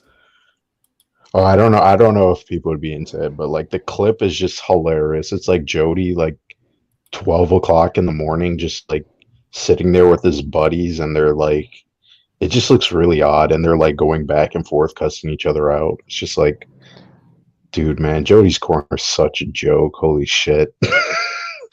Like, Smash, oh my Smash god. just Smash just put up a new video 6 minutes ago. About the Amico. Yeah, of course. Of course. What was the video?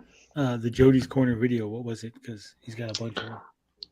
I think it's on Eric July's channel. Or Young Rippa. What's up, Ninja? What are you doing here? Hey, what's up, guys? He came to liven us up. You guys have low energy today. What's going on? I don't know. I'm approaching my bedtime. If that's what's going on for me. Jeez. You know. I would have joined earlier, but my little one was a nightmare tonight. She just went to sleep now. I was going to crap on you guys earlier. You should have. Shit. How can you guys speak glowingly of Pokemon and then dump on Mario Odyssey? Like, come on, guys. Come on. Nah, come on. I went dumping on it. It's just I was. One's a 10 on didn't- 10 game, which is Mario Odyssey, and the other one is for 10-year-olds. I didn't say nothing bad about Mario Odyssey because I haven't played it yet. I've never played Mario Odyssey, listen. It's an okay game, but it's like, I get it. Like, it's a 10 out of 10 game. But it's like, if you're comparing it to all the other Mario games, it's kind of like been there, done that. Like, it was kind of like the way I felt about 3D World. It's like, yeah, it's a good game, but it's like seriously, after Galaxy, this is the best you can come up with? Like, Galaxy was amazing. It's like, what the hell? And this one was better. No. It's like, it's basically just 3D World mixed with 64. It's not that like crazy new. I do agree with him there. I think Galaxy was like, I really liked Galaxy. Galaxy was fresh. Yeah, like that was fresh, and it was like, I would have rather Galaxy 3 over Mario Odyssey. Well, the problem with Galaxy is those little planets were so small and so easy compared to Odyssey, where it actually has a challenge. It's Really? I mean, but like the challenge was like 3D World though. Like it wasn't that different. So good. I don't know. I don't know. I just wasn't blown away by it like I was expecting to be. I mean, I like it, but I don't like love it. And I went back because I bought the Mario 3D All Stars. Was it last year or 2 years ago? I can't even remember anymore. And I replayed the 3 games on there: the Mario 64, Sunshine, and Galaxy. And I think a lot of it is just people's memories. They have fond memories of how awesome games were. Because I thought, Mario Sunshine is so good. I replayed Mario Sunshine. That game sucks. Yeah, it's terrible. But that's always been Like, the the one that was music is kind of good. sucky. Like the music, like the Like, that part was good, but everything else, it was terrible. It was so. Is it crap. that bad on the? Is it that bad on the GameCube? Because I never originally played it for the GameCube, and then I got better on that the collection. GameCube. It's better in the GameCube because of the analog controller, analog triggers. Right. But the level designs are just like they're horrible. It's super boring, and then it's not. But I think Galaxy that is was good like too. more of your perception, because like I've seen a lot of people say that Sunshine was not good at all. Like it's like the least, like people put it at the bottom because it's just like, I don't know. It just seems like such a weird sequel to 64. It's just I really wish they would have put something else on there and given us Galaxy and Galaxy 2 on its own thing. Yeah, I agree. Because I really think that game works a lot better on the Switch and looks better. It looks cleaner on the Switch than it does on the Wii. Oh yeah, definitely. Yeah. What is your guys' favorite Mario game? I still like 64, even though it doesn't hold up. 3D or 2D? Any. Super Mario World. That's me too. Super Mario World. I have such fond memories of that game. New Super Mario Brothers for the DS was like super easy, but it was like that set the standard for what they're doing now. It's basically ever since they created They that haven't game, done anything though. They just been giving us the same thing. They've been giving us the same thing since then. That's why I'm saying that was the game changer for like they finally brought like the older style back, but they brought like a new graphical style with it. I really liked that one, but 3D World for like the 3DS with the stereoscopic 3D was really sweet. So It's good. Like the 2D recent Mario games are just like, what are you guys doing? Like the fact that they ported the Wii U onto the Switch, like I thought that was embarrassing. It was like that was like the worst Wii U game, and you put it on the Switch. Like, are you Which one? serious? New Super Mario U. Is that the one with the golden coins and all that shit? No, that's Or the is that second one. with That's the four? 3DS. Yeah, I liked That's the that one. 3DS. That one was okay, but yeah, I'd take the 3D World was really. I like that one for the 3DS. I thought it was done really well, especially with the 3D. You know, it was a good one. Really? Oh, Did you guys play Mario 35 when it was out, or 99, or whatever the hell it's called?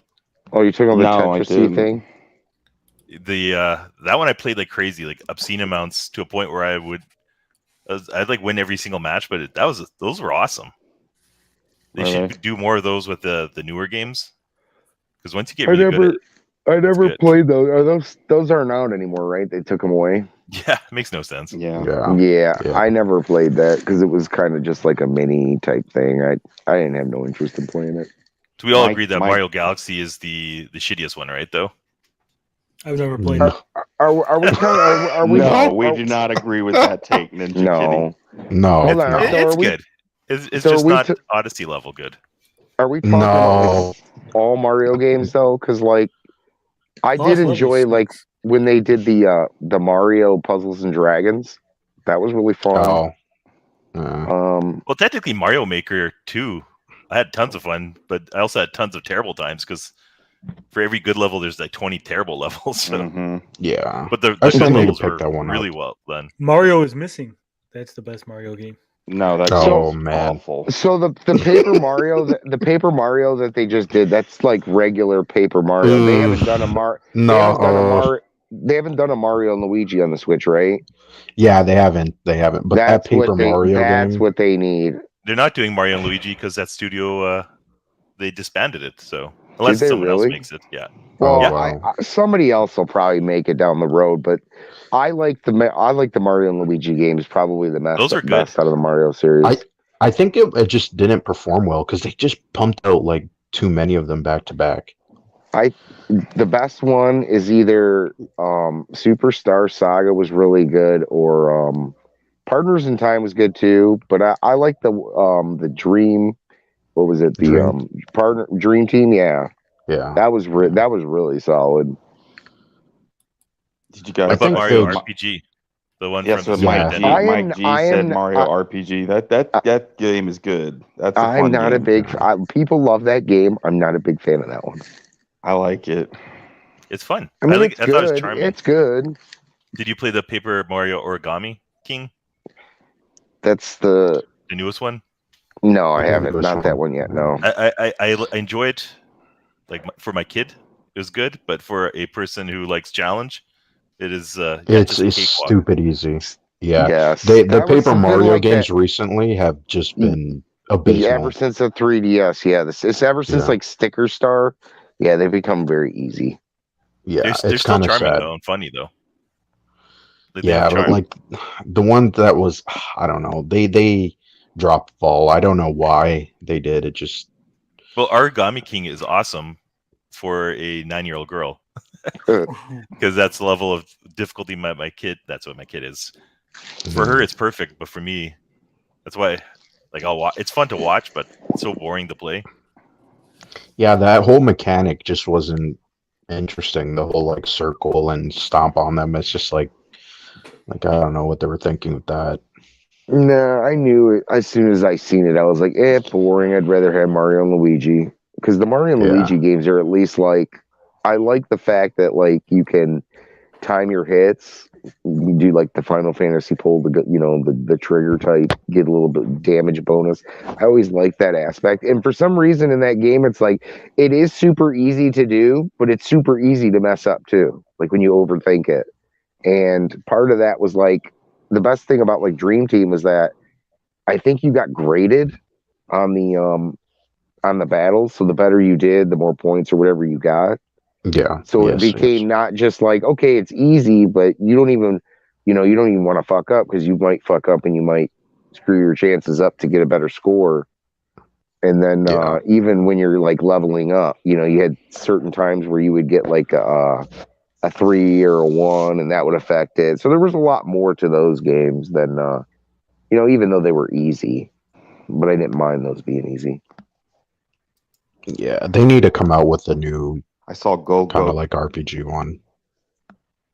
Yeah, they definitely need to shake it I up. saw Gold Go 13 said Mario Clash on the Virtual Boy. Clash, I've been looking to get that game, and unfortunately I didn't buy it like a year and a half ago when it was like $30. I think it's now sitting at like 60, 70. Wario Land is insane. That game went from a $15 game is now sitting at like a $70, $80 game. So I got into my Virtual Boy stuff just in the nick of time before the prices skyrocketed. Yeah, I got a couple Virtual Boys. But it just you can't play it very long. It's just like ugh. I don't mind playing it. It's just the bitch is that you have to lay down and you have to lay it on your head. It's the only way to play it. Right. My stand is almost about to break in the centerpiece. It's cracking. So I don't use the stand. So I have to lay with it on my head. And then the visor part was like when I got it, it was fine. I tried to like wash it, and that was a mistake because it like frayed the piece of material, which I should have never washed it. I tried to hand wash it too, but that sucks. So now the piece is fraying, which pisses me off because it was perfectly fine. That's my biggest gripe about it. I don't care about the stand because I could probably get like a piece made from like a 3D printer or whatever. It's more so the visor. I don't want to buy one of those cheap visors. Yeah. Other than that, I don't mind it. I really got like a couple Mario. of them. Yeah, Mario Tennis is really good though. Like I love the music in Mario Tennis. That's fun. I have Wario Land, and I have what other 2 games do I have? I have the pinball, which I think is okay, and then I have the shooter, the shmup. Red Alert or Red Alarm or something. No, Red Alarm's the vector game. Yeah. I have the other the Sunsoft one or whatever the hell that one's called. Can't remember the name of it now.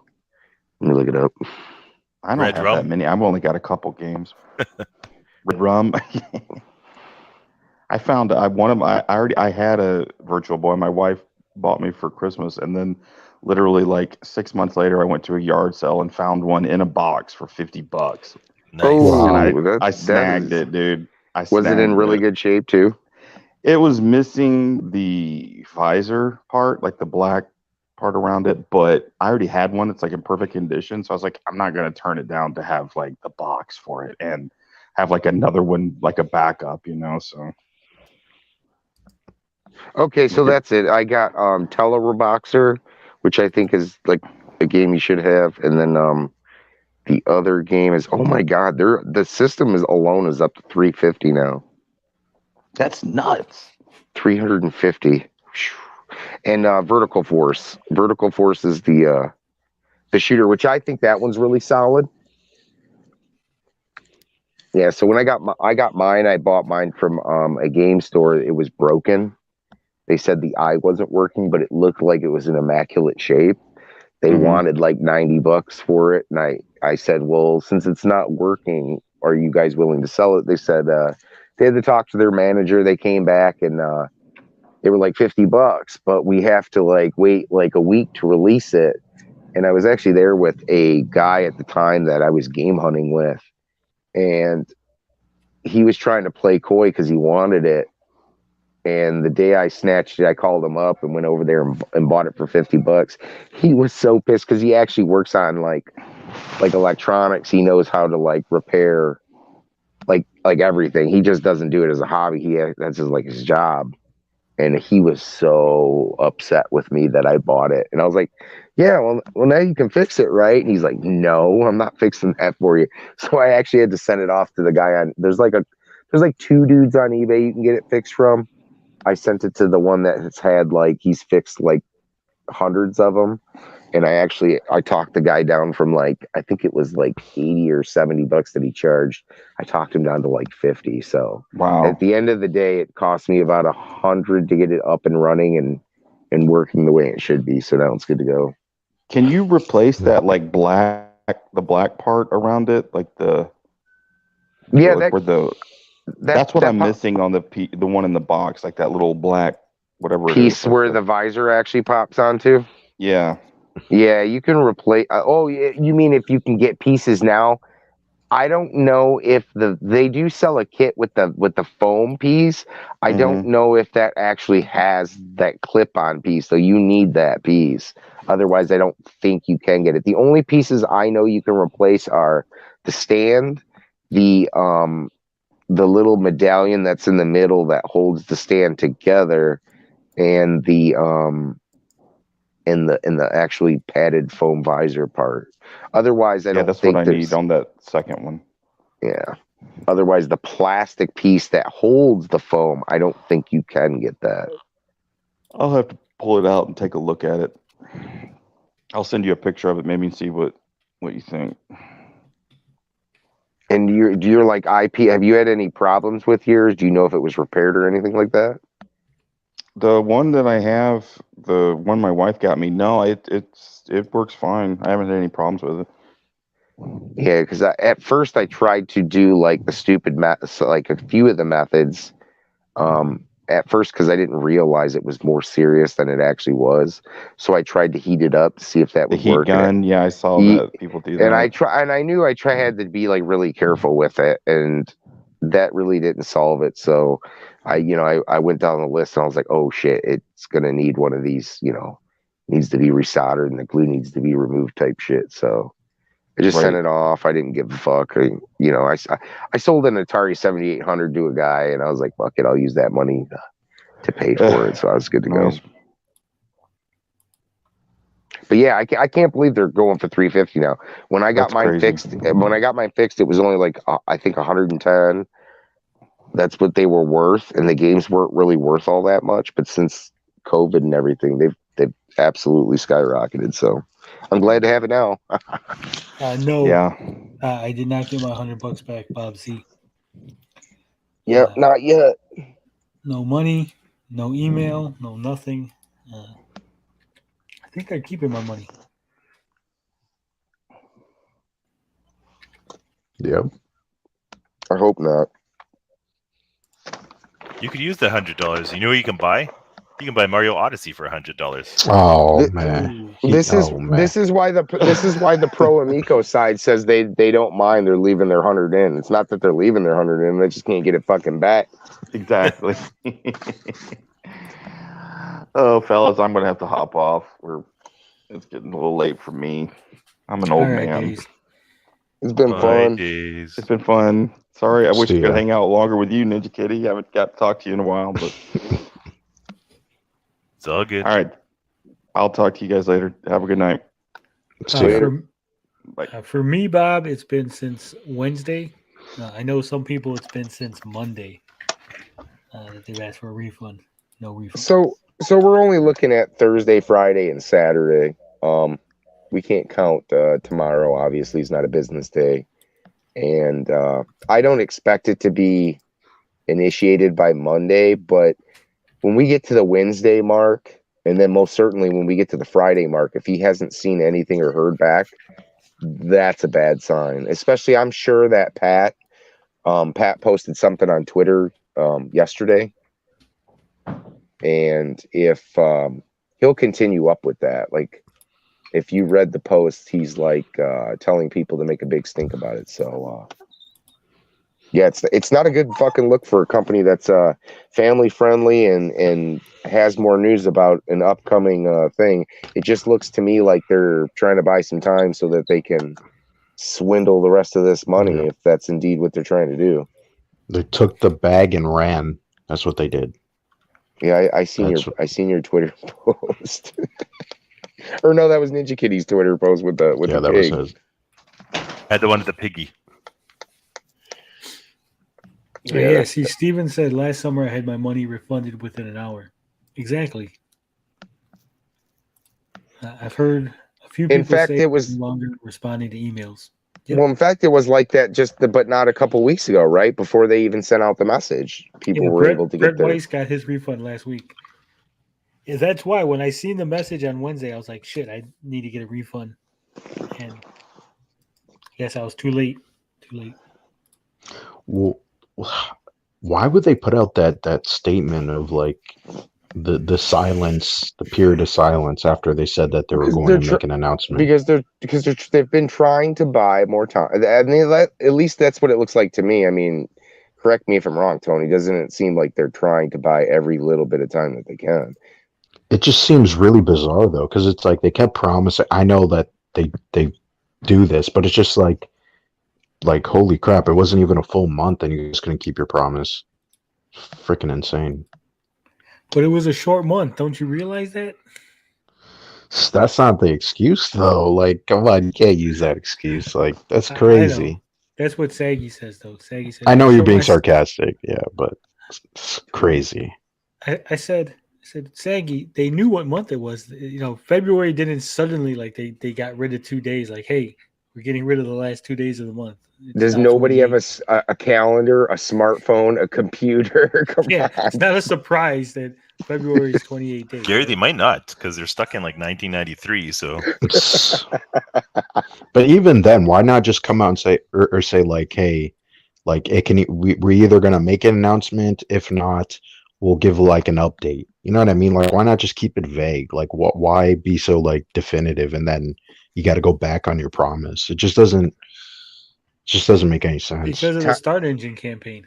They were trying to string people along like, hey, don't worry, there's a big announcement coming. You better invest because it's going to be great news and it's going to be too late. They got to like learn to like keep it neutral sometimes. Like, I mean, there's not going to be a next time, but at this point, it's too late. Yeah. I mean, maybe we were right about the only reason they were, raising those funds were to pay everybody back inevitably when they started canceling pre-orders. But I mean, this doesn't. Are these? Did you have a founders reserve, Tony? No. Bob says they may not refund anyone named Tony. This is true. It was in the fine print. It says if your name's Tony, you don't get refunded. The thing is like Tommy knows like who you are, like no matter what. Yeah, he does. How many? Think about it, Tony. How many Tonys from Chicago bought an Amico? Tons of them. There's only one. There's a couple of them, Gary. There's Fat Tony and there's Tony TGD. He doesn't know. Here's this Pong Show. Pong Show says Atari Creep is letting it ride. I'll tell you what. I do not believe anybody who says they're letting it ride until they show me their pre-order. I could tell you right now that I'm letting it ride, and you guys wouldn't know if I'm telling the truth or not. Do you think I trust a single one of the Amico shills, the cult members? I mean, Nick has already kind of said, like, look, he doesn't matter if he loses the $100. Maybe that's because he knows he already lost $100. There's no way he can get it back. Maybe at this point. He knows he already got his refund, and he's just telling you he still has it. Oh, I get what you're saying. That's a good point. That is a good point. Even if they did show you something that like, what does that do though? You know what I mean? Like, I don't know. What is anything they've said done? Like, why have they gone to the? It makes you think that look, they still believe in the company because they got the $100 and they know that Tommy's not going to let them down. It tries to instill confidence in the consumer. I feel like that's like some 4D chess for some of these people. I can't really see them doing that. Have you seen the things they've done, Blinded? I know, but like at this point, like you're gonna still play that game. Like it just seems like I say this all the time, Blinded, but Tony always has to remind me of what these people have done in the past, and yeah. I mean, at this point, like even when it's like doom and gloom, you're gonna be like, they are play this game. They are the guys on the Titanic playing the fucking violins, and they're going down with the ship, man. Oh my god! The very That's end. Insane. Well, they're not even going down with the ship. They're like pretending the ship isn't even sinking. Well, yeah, they're like the asshole that got off the fucking into the rowboat or whatever. Jeez. Howard's afraid to look back at the sinking ship. What a mess. It's just still unbelievable for me. Like I just can't understand. Yeah, I couldn't understand for so long already. Makes my head hurt. Yeah. But we got a new video from Smash. I think we should take a look at it. Bankrupt. He's just hammering away on these guys. Tommy must have really pissed him off. Oh, he really is smashed now. Smashed. Look at him. He heard our video. He's like, "Fuck you guys! I'm gonna show you drunk." By the way, I fixed those tiles. Oh, Paul is gonna send me the spinner. I will send you something on Twitter, Ben. I don't have a PO box. I have a regular mailbox. The spinner. What spin? You just got a dial? Yeah, Pong's got a dial. Oh, that's nice of you. It's very, very nice. Add that to the collection. Slowly, he's piecing together a console. He's got the shell and a dial. I have the most. That'll be the most complete Amico on the market. Tony, when they have to like auction off all the like the few parts they might have at the actual place, you need to get your hands on a box of parts. Hell yeah!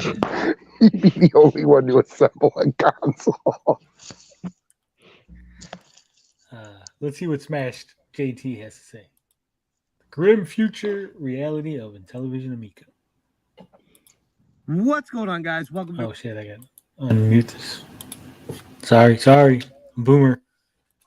What's going on, guys? Welcome to another episode of Smash JT. I was talking to a couple of buddies who shall remain nameless, but they know who they are.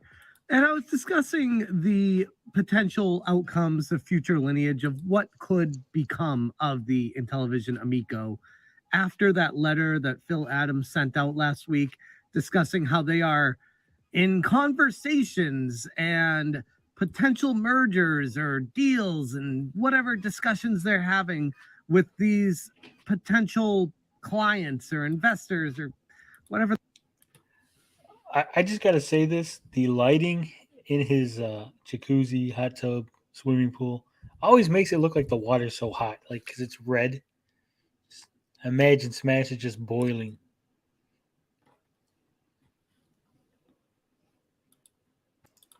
For the verbiage, he said, very non-specific, and then conveniently tying it up with, and we've both agreed to have a quiet time and not discuss anything publicly. It's pretty sus. Subscribe, bell for notifications, like the video, all that fun stuff. You already know that drill. Okay, so Phil Adams sent out an email last week to Intellivision mail list, letting people know that the project is not dead. And that was basically it. And even that email saying that didn't really prove that's the case.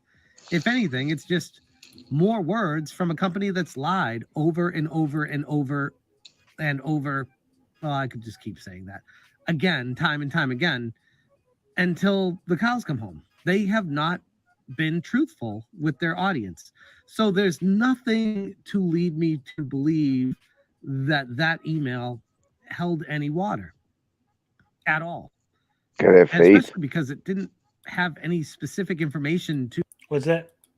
So you gotta have faith. Oh, you gotta have it.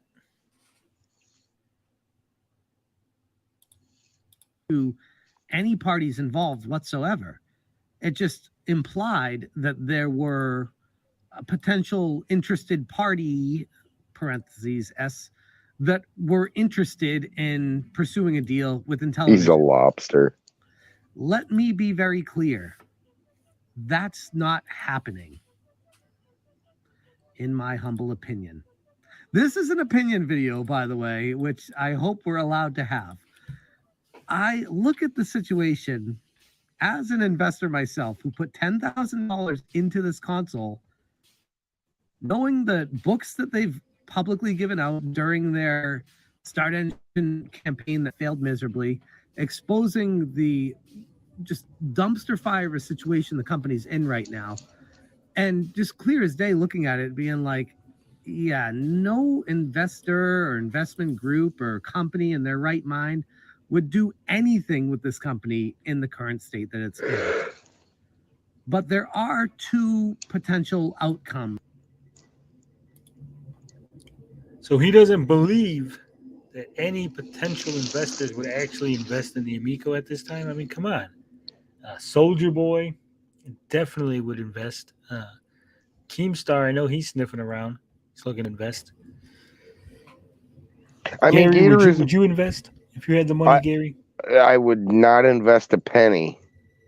But Gatoroo's made a good, compelling argument of, how they could be acquired and, what assets and all that good stuff. So, there is at least this point, though, Gary, it's a lot cheaper to acquire all that stuff if they go bankrupt than you just buy it at that point. I mean, that's true. That's true. Because right now they'd have to buy everything, including the debt. Well, they wouldn't have to buy the debt. No, there was they did lay out a plan on how they could acquire it without acquiring the debt and all that other stuff. It was a little too technical for me, but they laid out things that made sense. So, there is a way to do it, but at the end of the day, yeah, I could see it just them buying it once it went bankrupt. I don't. But then again, if you once they're bankrupt, I mean, there might be things that you don't get, because they were talking about buying that and being able that you can make money off their debt, because it's a tax write off, and there were all kinds of ins and outs that are a little bit above my head. But I mean, for what they laid out, it sounded, legit. But well, I guess time will tell. We'll see what actually happens.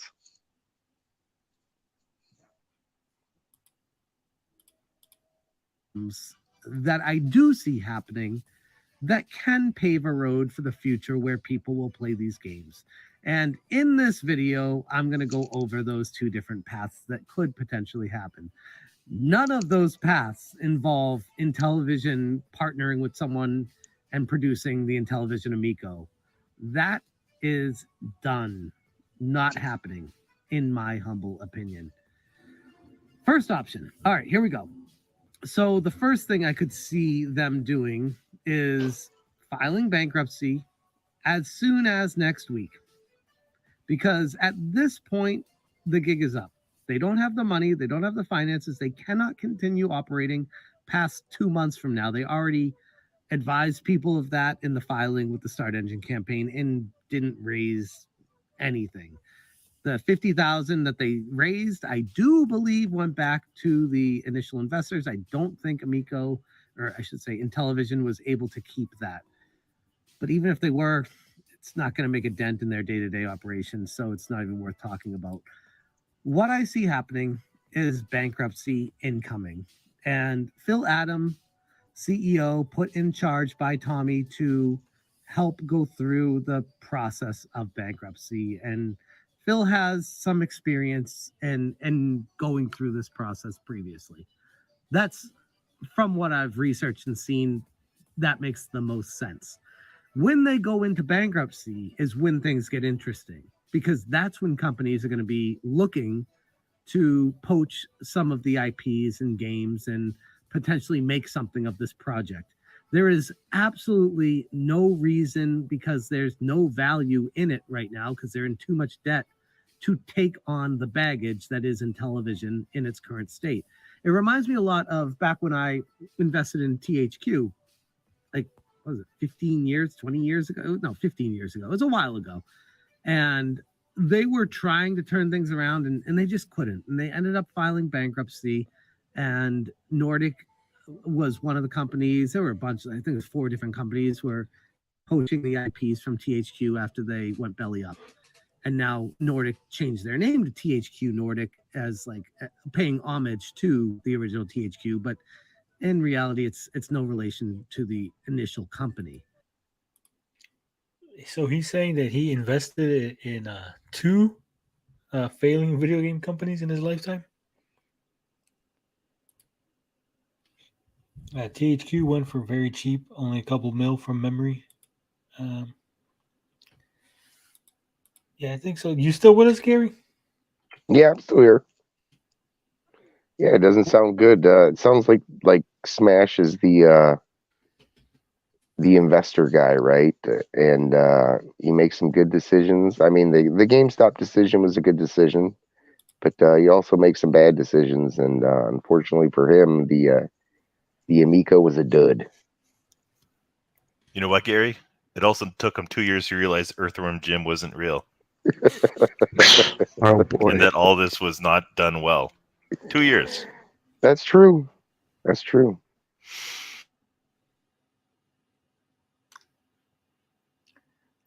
Poor Smash. Can't see the writing on the wall. Poor Smash. And I see that kind of potentially taking place here with the Intellivision, where a company or multiple companies, depending on the circumstances and the parties that are interested in how much interest they have, coming in, swooping in, and buying the IPs that Intellivision owns and the games they've created up to the point that they're at, and publishing them on current consoles and cell phones and turning them into at least something people can play. That is a potential option for. Here's a question for the panel. Do you think Tommy and the rest of the team will do whatever it takes to avoid a bankruptcy auction? Because at a bankruptcy auction, they have to basically lay out what it is. They can't say they have a finished game or, to go with the IP. They have to admit that the game's not finished. There has to be a full auditing of everything they have, all their assets. And that could potentially shine a light on a lot of their more scammy claims. I think Tommy is going to stay in hiding. And if if he's in hiding even once they go bankrupt, I don't think they'll give a shit. He's probably the only one who gives a crap of the optics. Laser Active Guy says that Tommy's going to come in and buy it again. He's going to buy it from bankruptcy. You might.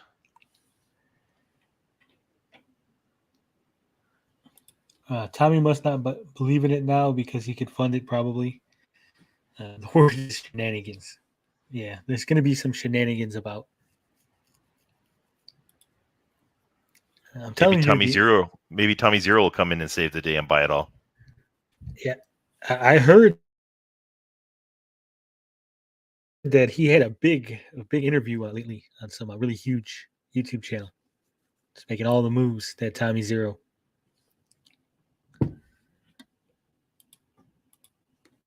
For them. The other route is all the things stay the same, except whoever's buying them decides to take on the challenge and stress of completing the back end of the Amico, which we all know is pretty much the biggest thing that's holding this thing back right now, and producing the console, whether it is what it looks like right now or what Nick Richards alluded to in the comments section of the Start Engine page, where there was like going to be an Amico Slim potentially without the controllers attached. Might just be like an Ouya, like a cube with the internal guts of the Amico slimmed down to just connect the controllers. potential. But neither one of those options involve Intellivision.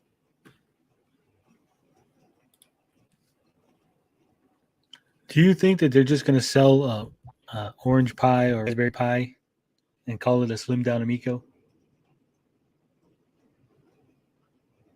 I don't think they're even getting close to that stage. They'll just buy some little mini PCs off of Wish and just be like, these are slim Amicos. They should have did that like a year or two ago.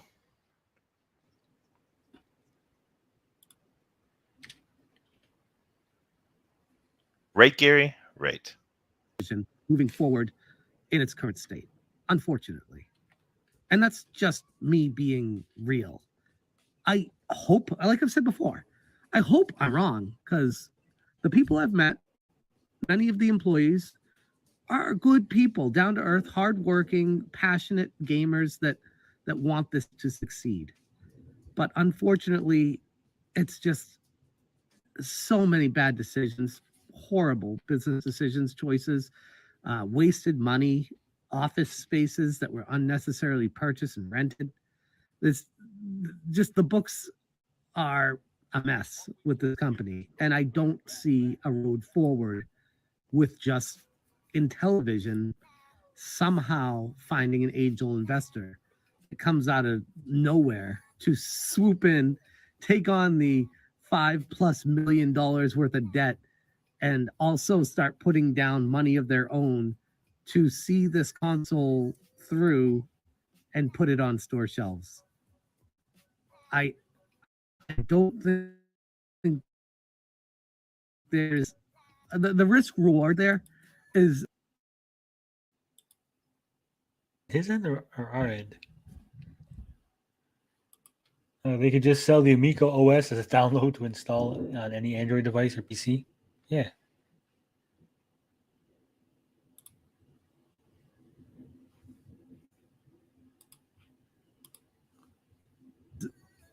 astronomical. It makes no sense. And that's just, again, that's just being real.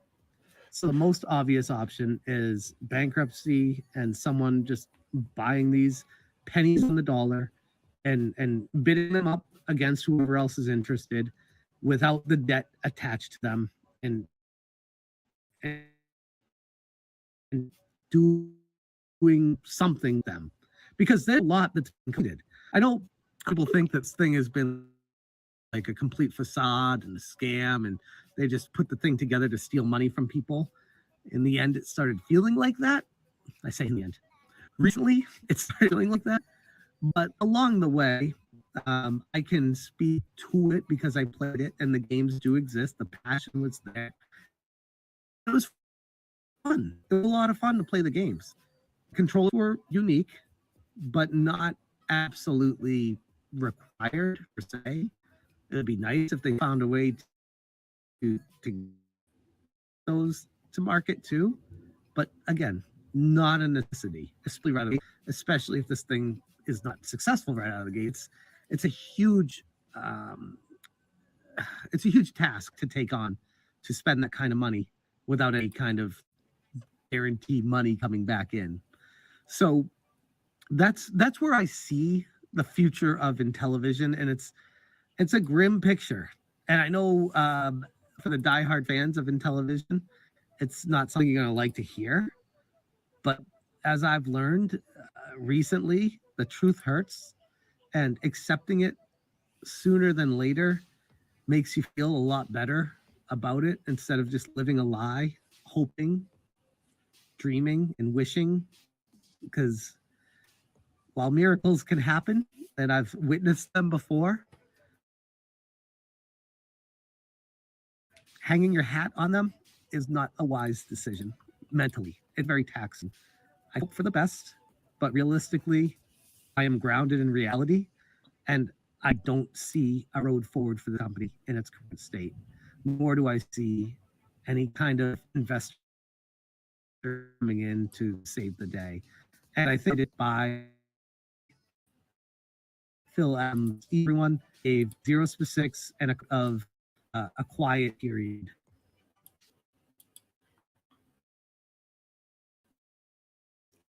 Smash is so laid back. You would think he'd be a lot more angry, a lot more mad. It would be hilarious if they found out the entire OS is written in PowerPoint. For all we know, they don't even have a board. They may have been using a Pi board. I think they were. I think that's what's in the Amicos that they keep hauling around from place to place.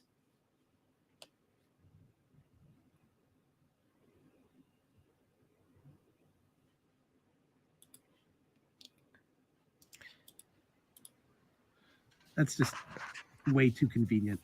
It's way too convenient. It literally just lets everyone know that they got nothing going on because their backs were against the wall. Everyone said, prove it, show us something. You promised us, you tell us something about a shipment date. And again, a lie, a clear, flat out lie. There wasn't a shipment date. It was a production date or whatever. Either way, the email said none of that. So maybe the email is telling the truth, but this would be the first time in a long time that we heard anything truthful from the company. And I'm more inclined to believe that it's just something to buy them time while they are trying to figure out how to process the bankruptcy, get out of this, and try to salvage any money that they can before they all jump ship. Again, very grim picture, but just being real, knowing what I know, seeing what I've seen, it's the only thing that makes sense. And I'm sorry for those that are frustrated with my stance. Again, my opinion, just letting you guys know from what I've seen, that's what makes the most sense. Two options, both involve bankruptcy. One of them, potentially a console coming out. And if you split that down the middle, one of them, less of a chance, the Amico in its current form gets published. And the other option, a different version of the Amico that honestly barely resembles what we've been promised for 3+ years here. So we'll see what happens. I'm one of the most interested people to be watching it, so you can be sure I'll be following this. But I see a lot of people on YouTube right now acting like the story's over, and I feel like a big part of the story is coming to a close, but the entire story might just be beginning. I'm going to leave it right there. Thank you guys so much for watching. And as always, you stay smash. Wow, that was the most lackluster video I've seen in a while. He didn't say much.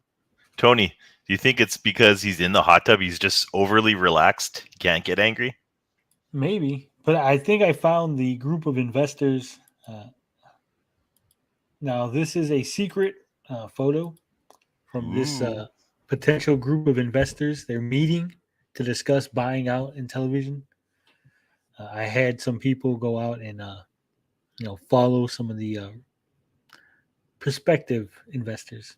We got a group of 3 here. They've been meeting in secret. We're going to take a look at this.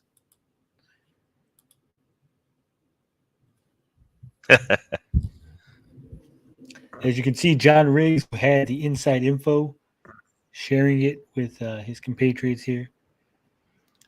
It's the Three Stooges. John Hancock is obviously going to put up the museum as collateral to purchase the Intellivision Amico IP. And Metal Jesus will just rock as he always does. I could make a documentary, but it would only be one-sided because there's no way that anybody on the pro side is going to want to be in a documentary I make.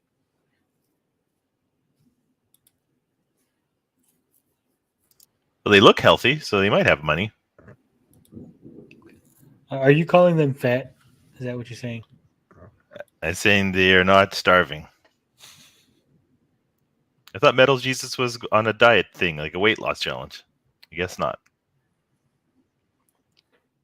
Probably not. Well, I think that's it for today. I don't think there's much of anything else to talk about. Gary's asleep. Blinded Braille's asleep. they're both pouting because they realize that Mario Odyssey is a 10 on 10 game and worldwide looked upon as the greatest Mario game. Is that what it is? It is. They're just too shy to talk now because of that.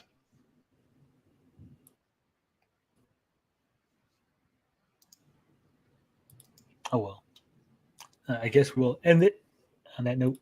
Hope Gary and Blank come back before we leave them in the back room by themselves. 3-man boobs. Yep.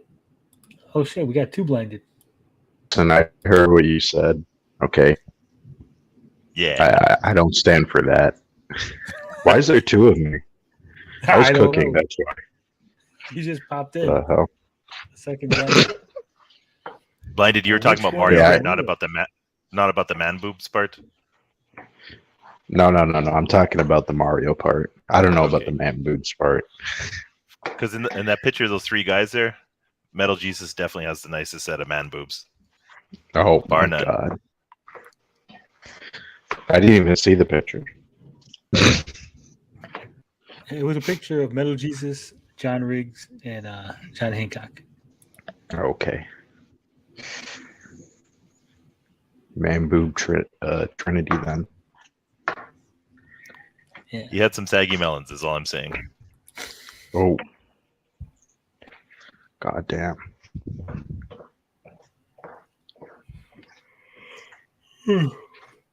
I got a thunderstorm coming. It's gonna kill my brand new computer as soon as I got it. What computer did you get? It is a Perifio gaming PC. What's the specs? Oh, like I fucking know. Numbers. Oh my god. Here, I'll look it up. There's a keyboard and a screen. It's not good enough. there's no keyboard actually. No keyboard. I had to get the keyboard separate. Let's see. Get down to the specs page. It's got 16 gigabytes of DDR3 RAM, a 3.3 gigahertz Core i7 processor, 1500 gigabytes SSHD hard drive. Graphics is a GTX 1650 4 gigabyte graphics. Graphics card RAM size is 4 gigabytes. Anything else you want to know about it? No, I think it's a decent upgrade from what you had. It's about time. I think it's a great upgrade considering I had like a 12-year-old laptop. Yep. And it's got pretty lights. So there's that. Gamer lights. Is it? Yeah. Oh boy. Yeah, I'll show you I'll put it on the screen. The Amazon page. No. Hold on, let me make sure I'm not doxing myself.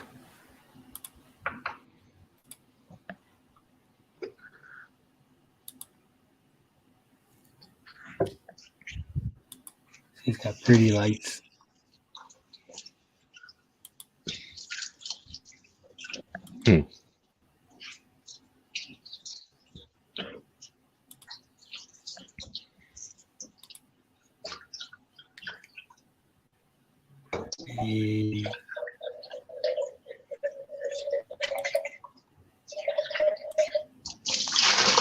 Nice. It's got the glass case.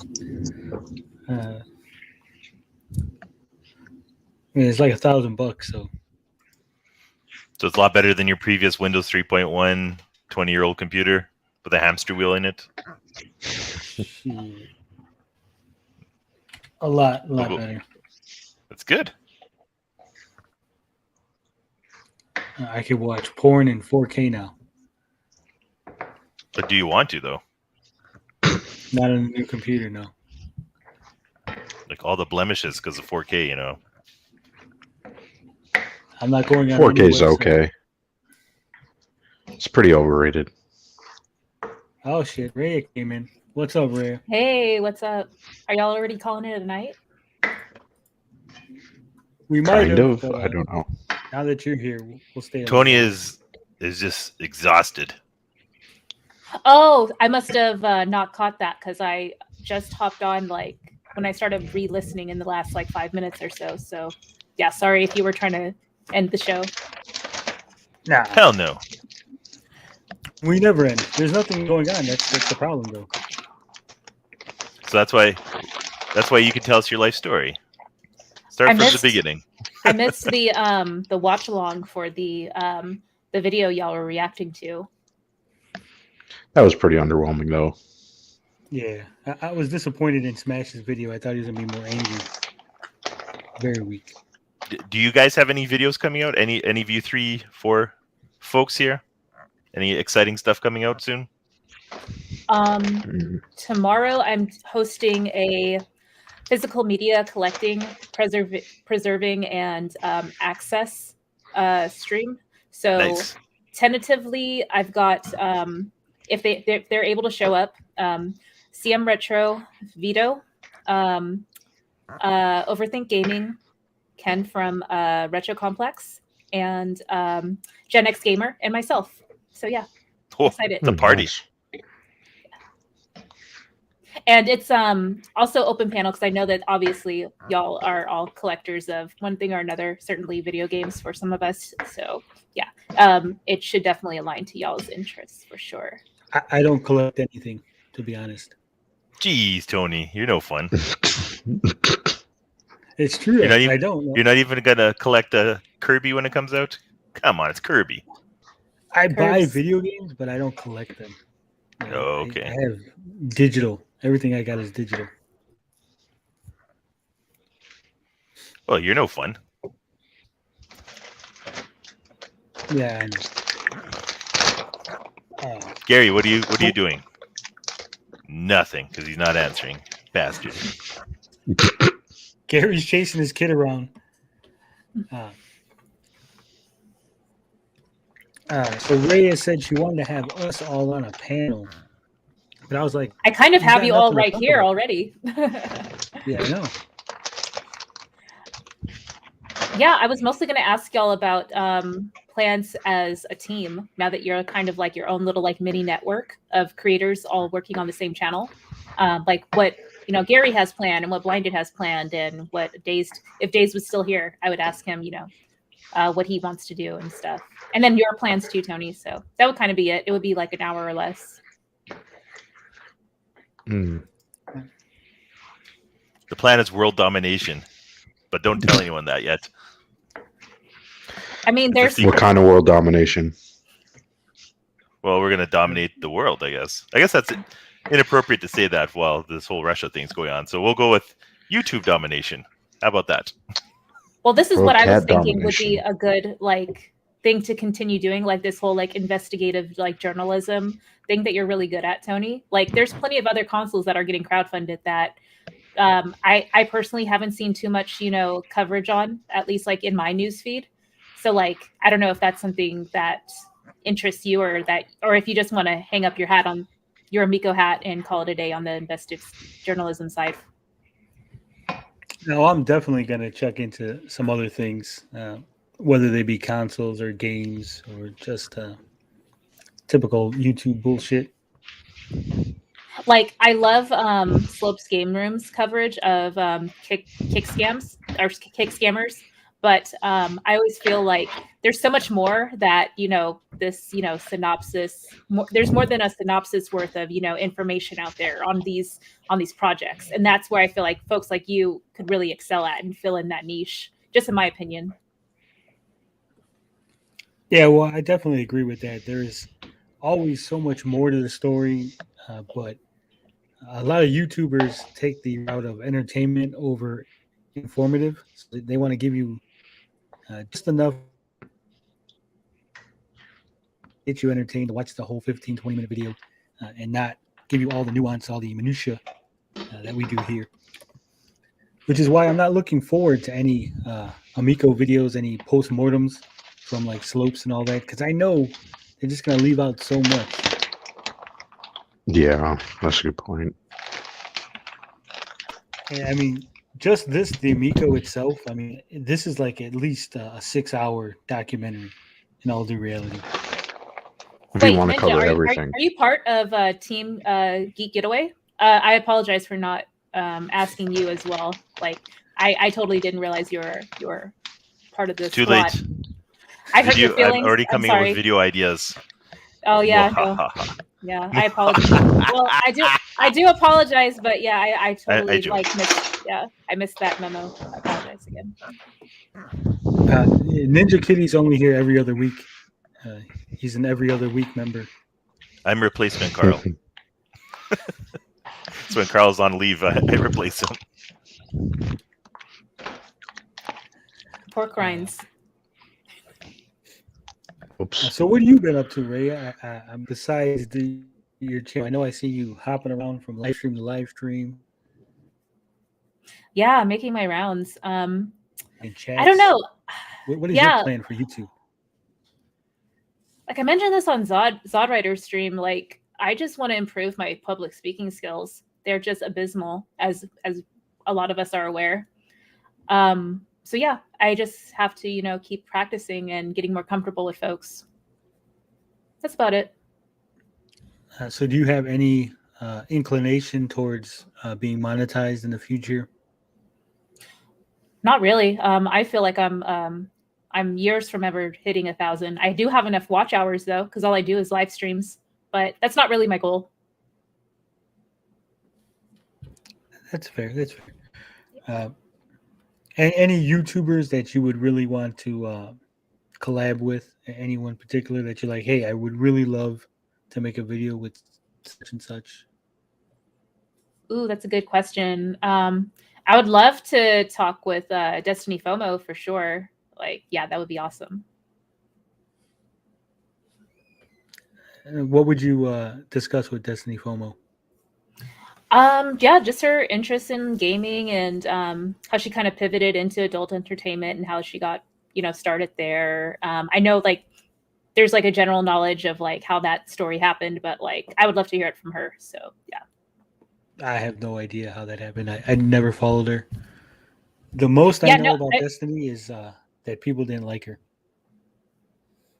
Oh, I've been a fan of her even before her career move. So yeah, I like for the last like few years, like even before Switch came out, like in the last like maybe like year or two of the Wii U, I was following a lot of different Nintendo news channels, like that were murmuring about Nintendo's new console, and I would often see her on live stream panels. So like Spawn Wave, for example, I think she was on there, or was it Player Essence? One of those, yeah.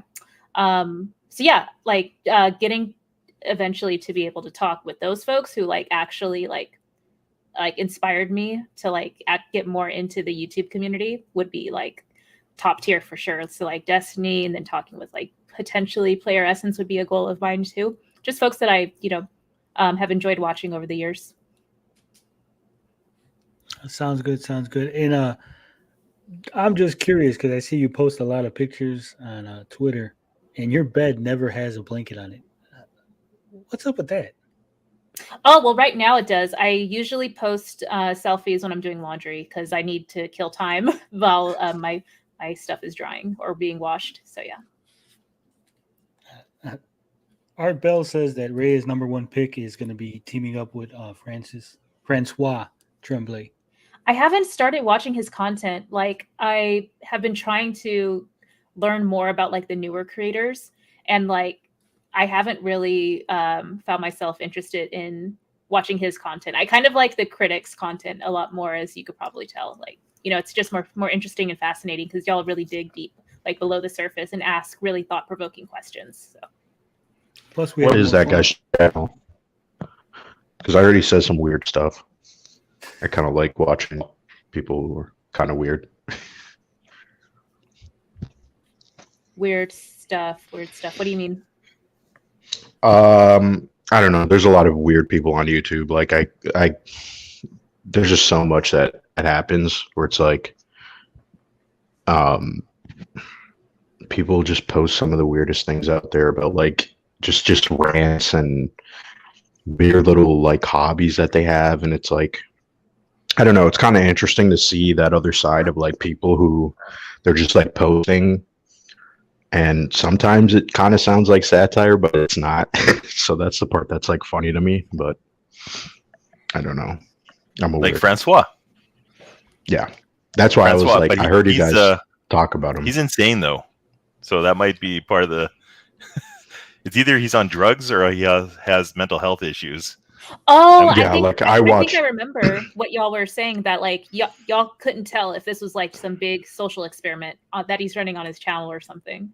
Yeah, that's what I'm they're pretty talking sure. about I'm one pretty time. sure he's on a lot of drugs, especially if he's in Brazil and Oh my god. with all those ladies and stuff. And his older videos, he's just going crazy singing like rap songs about the Amico and Backstreet Boys or something like that. And then he doesn't seem right, but he is entertaining, so we'll give him that. Like, he's a lot more entertaining than like a wooden person just saying, "I love this console. It is fun." I'd much rather see a guy put a towel on his head and start talking about how Jesus gave him the power to love the Amico and stuff. Like, that's Oh my that's god. creative. Yeah, that stuff is that sounds hilarious. Blinded. It sounds like you like the freak show factor. Yeah. Like I don't know, something about it just is like very appealing to me, where it's just like, what is going on with these people? I don't want to be associated with them, but I don't mind watching. I love That's how I kind of Oh, go ahead. go. Yeah, I was like, gonna that's how I got involved with the Amico stuff. Yeah, sorry again. No, it's fine. Okay, so like I noticed that like you haven't really been around the movie talk space as much, and that's kind of where I got introduced to you there, and then I started watching more of Tony's channel, and then I started seeing you here. So yeah, I don't know. Yeah. It's cool. Yeah, the Amico stuff was funny to me. Like, I'm like into movies and stuff. Like, that's like the thing that I do outside of YouTube. So, that's why I kind of like would watch some people and hear their like thoughts on the industry. But I don't know. Like, to me, YouTube is more like, the way that I watch YouTube is just like, what's like weird that I can like listen to while I'm playing a game or like writing homework. So it's like, there's a lot of weird people, especially these Snyder fans. I got to say that I watch some of them because some of their takes are just out there. The Amigo content is what I have on whenever on replay most of the time when I'm working or doing something around the house, like chores or cooking. Like, live streams are kind of like ASMR in a way. So yeah, for me, yeah. Art Bell has a question. He wants to know about the giant green golf ball that used to be part of your set. Oh, I have it. Yeah, I have it behind my desk, so it's still here. It's just flimsy, and I figured that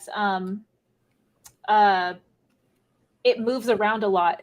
So whenever the chroma key effect of my It's a green streaming screen. software, yeah, like it'll go in and out, so the pixelation on the playback would really bother me, and during streams. Oh, okay. So I'd rather not have to deal with it, but I might just invest in a better green screen down the road. But this was just like my very first attempt at trying to figure out how to use it. You can buy one for pretty cheap. They're like 40, even $20 sometimes. I saw like I think Max and Geeks with Cash use the Elgato one, which is like not cheap, but I've just been Yeah, putting it that on- one's pretty expensive. I've been putting it on the back burner to like buy other stuff instead. Yeah, or you could just find like some cloth that's green or even blue. Like, it doesn't really matter. Yeah. Yeah, I And got a just green make one. screen here. I got an Yeah. Elgato green screen. My camera's on. The frog picture is actually green screen. You guys can't see that. Okay. Oh, I was gonna say I love that Amico streams more, and we get to hear more of his like non-parody takes on news. Like, because he's a super cool person in my opinion, at least like in my experience. He's been super cool, and yeah, I feel like he is one of the people I look forward to hearing about their take on announcements or lack thereof. So yeah. Mhm. Yeah, he has pretty good streams. I watch them. I was wondering where he is. I saw Original Seed in the chat right now, but I'm shocked that Amico is missing this stream. Yeah. Probably busy or something. Yeah, a lot of the regulars they didn't seem to be here today. It's weird. Original Seed, the StreamYard link is pinned to the chat. Just saying. Love to have you on. Yeah, we actually would love to have you on, because there are people who believe that Original Seed and myself are the same person. I still can't get over that. Y'all were on a panel together, like on someone's channel, right? I don't think so. It was either No Swear or Uyamiko, or y'all took turns coming on. Okay, one of those things happened. Yeah. Oh, okay. Yeah, Original Seed is my when I go to sleep, he's my Tyler Durden. Oh my god. What's that? Or who is that? Fight Club reference. Oh, Fight Club, gotcha, yeah. gotcha. Yeah, yeah. Oh boy. I was gonna say, if Rhea has never seen Fight Club, you might have to kick her off the panel. I have. I just had a brain lapse. Sorry, it's been a minute. Since I don't blame you if you don't. It's such a dude bro kind of movie. Are you trying to say that Rhea is not a dude, bro? I tend to see that a lot of people that aren't dude bros hate that movie, so kind of. I don't know. I'm sorry. Did you just assume her dude broness? Yes. Yes. Maybe she identifies as a dude bro. Listen, dude bros are weird. Dude bros are bro? really weird. Like dudes that go to the gym and they talk about how they love Fight Club, but they don't understand it. That's a dude bro. Retro bro, like retro bro, but like in real life. He's kind of old for a dude bro, in my opinion. You got to be like more. Basically, in your, you're saying a meathead. 20s. Kind of, but a jock. Like a little bit smarter. Like there used to be when I used to go to the gym, there was just so many dude bros, and they would always talk about like dude bro science, and it's just like, oh my god, like this is really embarrassing. Like you guys don't even know what you're talking about half the time. I just think it's funny, but yeah. Gary's a dude bro. Maybe. I just said that because he's not around, so he can't defend himself. So now we've labeled him dude bro. I'm never on a stream where Gary is on at the same time. I don't think. Maybe just once that it happened. Delusional dude bro. Original dude Well, bro. Gary's here now. He's just MIA. I don't know. Maybe his kid took his microphone and ran off with it. Yeah, he's chasing this kid right now. Maybe his wife stole him again. This could be. Could be. So Nintendo Ninjas got him. What did you think about the Pokemon Day, Rhea? Oh,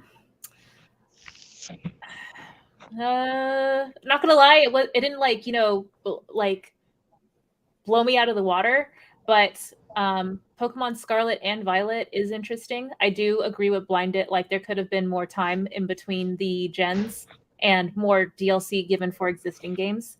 Like actual like expansion content and stuff like that, like we got with Sword and Shield. But yeah, I can't complain. More Pokemon is better than no Pokemon, I guess. It's just kind of crazy that like within the last year they're giving us like 3 mainline games. It's like now you're outdoing Call of Duty. It's like a little much, like for me personally. I understand that. Yeah, I kind of I was a little overwhelmed with jumping like from Pokemon game to Pokemon game because I didn't like to the extent that I usually finish Pokemon games, I hadn't really reached that with Shining Pearl, yet I had to jump right into Legends Arceus. So there was that. There's just too many games coming out. It just, especially with Game Pass now, like because I have like all 3 consoles. That's like the worst thing. Don't buy all 3 consoles. Just pick one. That's my advice. But abundance of choice. Yeah. Like, I mean, as much as there is to criticize on these consoles that are kind of redundant in a lot of people's opinions. They do offer curated experiences that are just like that you could argue are specific for this one console. So it kind of takes away that burden of choice a little bit. So yeah, that's just sort of like the reason that those consoles like the Amico and the Evercade and let's see, other consoles as well, or other handhelds, I should say, like really align to my interests. Like I know I could like play something really easily on my computer or buy a cheap AliExpress handheld and put all the emulators I want on it, but it's just something, kind of, relaxing and like less stressful about something being for a specific purpose, I guess. For me personally, I can only speak for myself. Yeah, I can see that. I mean, if the Amico had a list of games that were really good in a curated system, then I would agree, but their games are just really bad. I understand that criticism for sure, and I can't argue with it. Yeah. I was gonna say it's like the Switch. They're always gonna have the Mario IPs, the Pokemon. If you got rid of all the other crap on the Switch, but you just kept Zelda, Mario, Metroid, Pokemon, it'd still be a great system. Yeah, you're right. I mean, look at the Wii U. I mean, the Wii U wasn't like top tier Nintendo, but I don't know. I think Nintendo still kind of needs some support. That's just my take. You don't think that the Wii U controller was the issue? Sorry. No, I think the problem with the Wii U was just a lack of games. So that's why I'm like, technically, what I'm saying doesn't really fit the argument, but I don't know. I like the Wii U, but at the same time, it's like they really dropped the ball on it, and I don't know why. Maybe it was because the sales were so bad, and they're just like, you know what, forget about it. But I don't know. You don't think it's just the controller itself? Because I'm pretty sure. No, I don't think on so. The Wii U re-released on the Switch and sold way more copies and had. Many the controllers. Yeah, I know what you're talking about, right? Because they have a lot of ports. But like some of the gamepad wasn't bad. Like I don't think it was it was really cool, but like some games just didn't know how to use it. So cool that was more my issue. But do you think the mass audience would think it's cool? Okay, that's what you're asking me. Thought it was cool. I think it was just poor marketing. I think it was just poor marketing. I think the Wii U's strength came with the amount of legacy content that it gave users access to. But yeah. I know that like legacy content doesn't necessarily bring in new users. Like it just sort of retains your existing users. So I guess to Blinded's point, having to design games around the gamepad in order to make use of this peripheral that they kind of doomed themselves to Ninja Kitty's point. Like with the Star Fox game, I wasn't a big fan of it. I did buy it when it was like dirt cheap. It was like less than $10 by the time I picked it up. Yeah, super bad. I don't know what they were thinking with that one, but to be honest, that really wasn't Nintendo. That was Platinum.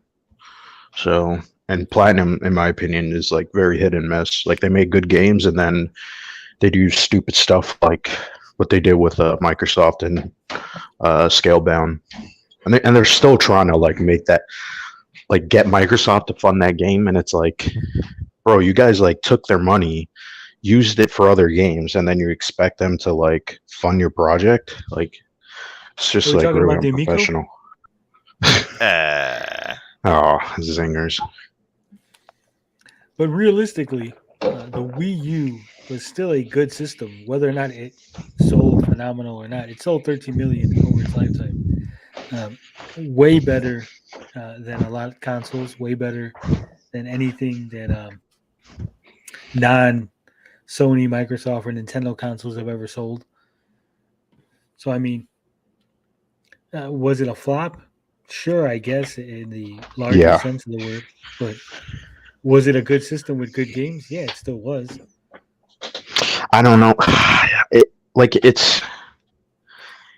like it had the bare minimum of games though. Like with the Switch, you're getting really more out there Nintendo games. You know what I mean? So it's like that's why I was like so disappointed with like 3D World. It's like, are you serious? Like we just had this on the 3DS. Like I feel like the 3DS outshined the Wii U, even though It did. yeah. I mean, obviously, but like the Wii U was trying to like at the end kind of ape off of the 3DS. Like that's the way that I saw it. So Hey, Blinded, did you ever own a GameCube?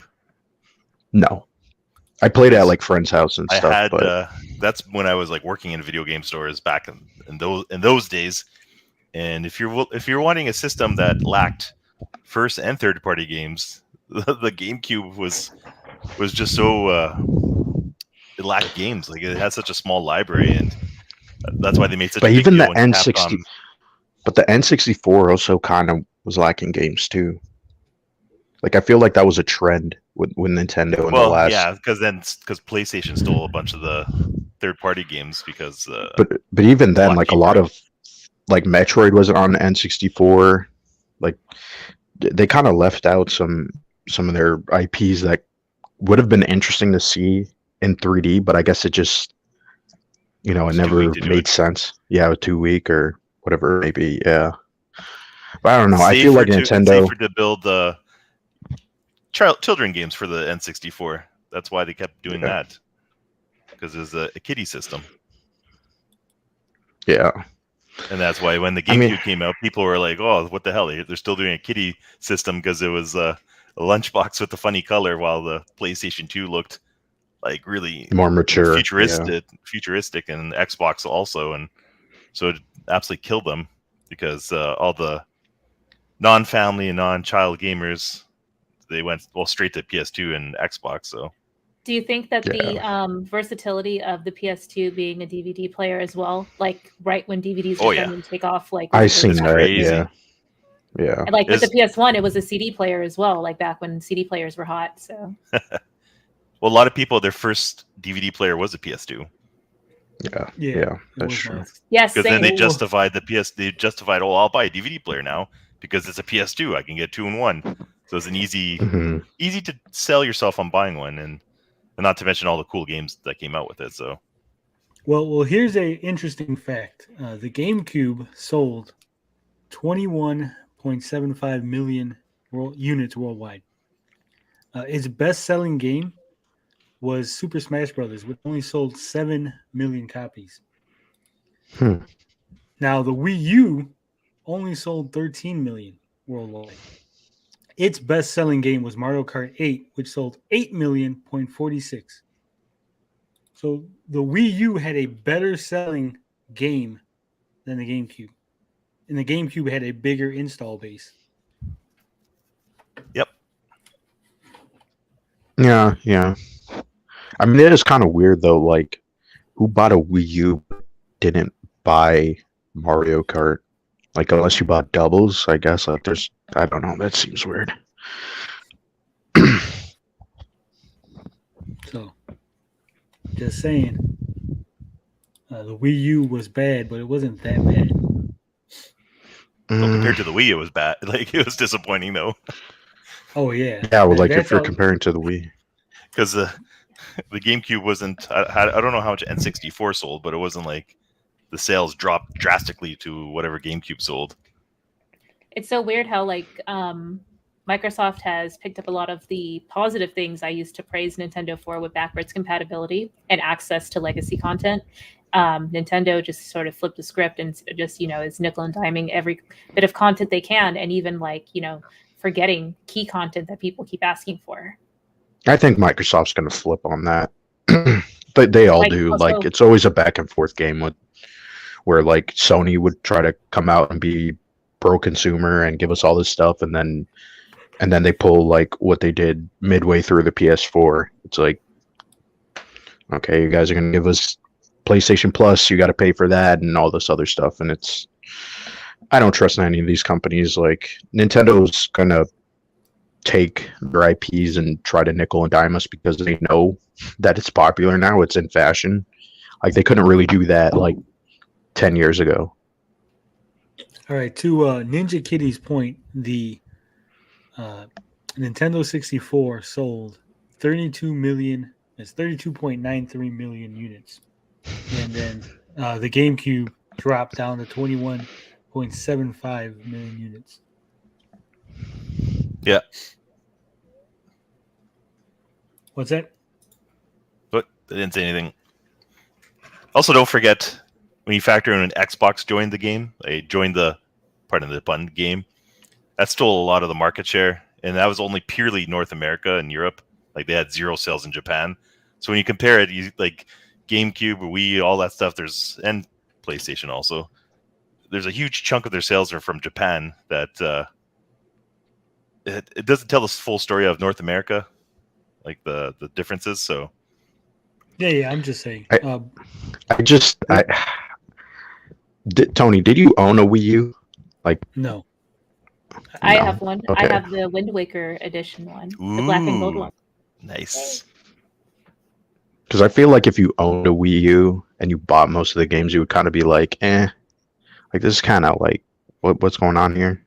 Well, blinded. Like, it just I'll felt say this: weird. I bought a Wii U the first summer of COVID, so not last summer, but the one before, for $50 Canadian, cheap, and I modded it in like 20 minutes. It's super easy, and loaded all the wait, I didn't do all this stuff. I pretend I had loaded all the N64 and Wii and Wii U games and everything. And it's a beautiful emulation system. And I did get to play a lot of the games and using the big controller. And well, I don't mind it. Like for my kid, the controller is massive. Like it's totally not ergonomic at all for a kid to use. Yeah. And I wouldn't say it's confusing, but it's just a mess. It's not pleasant Like, for to a look kid, at I either if definitely you're would used to agree with looking that. at a modern iPhone or cell phone. It's just that, like, because like I was still like kind of a teenager when that game, like the console came out, and I bought it when I was like 12, and I had it up until like you know what I mean. Like I'm technically a kid, like I grew up with it, but I don't know. It's still like I could see why the Switch was successful because it's like the Wii U was trying to be what the Switch was, but it just wasn't there. Yeah, right? ahead Like of its that time. ability, not ahead of its time. It's just like a technical limitation, right? Because like I think like what they wanted was you to have the Wii U gamepad and then have the TV off sometimes and like go around the house and play it, and that's kind of like what I do with the Switch now, right? So, but it just doesn't really work all that well because some games need the dual screen, which was kind of weird, and then some of them don't. And then like you can only go so far before like the connection just cuts, and it's like So like I remember buying it like day one, and it was just like after like I don't know 2014 was like when it started to die down, and you're like, damn, they really don't have anything to offer, and it was kind of sad. Like even Xenoblade Chronicle X was like underwhelming.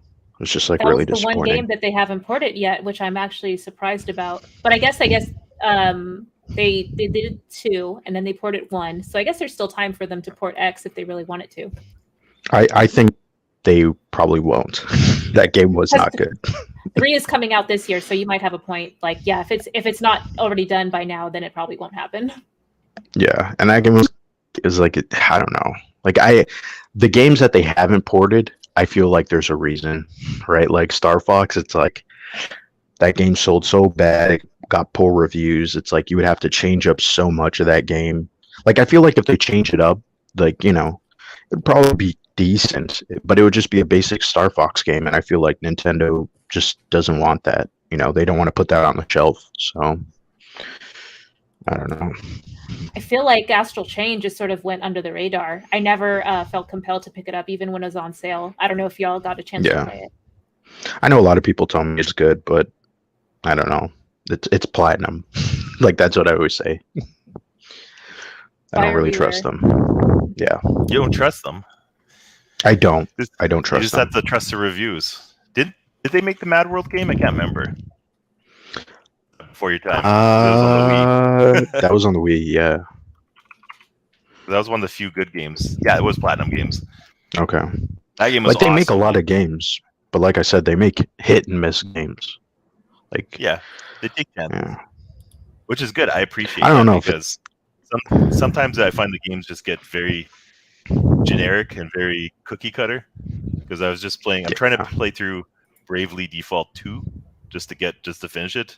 And while it's fun, it's just so cookie cutter. Like there's nothing unique about it at all. So Yeah. sometimes I appreciate. I remember when the first game tries. came out on the 3DS. That one wasn't that bad, but Well, it's kinda good, but sad. it's not This- nothing special though. yeah. I mean, I feel like that about a lot of games where you're just like you play it and you're like Mario Odyssey. If we're gonna go back, Oh, it's so like good.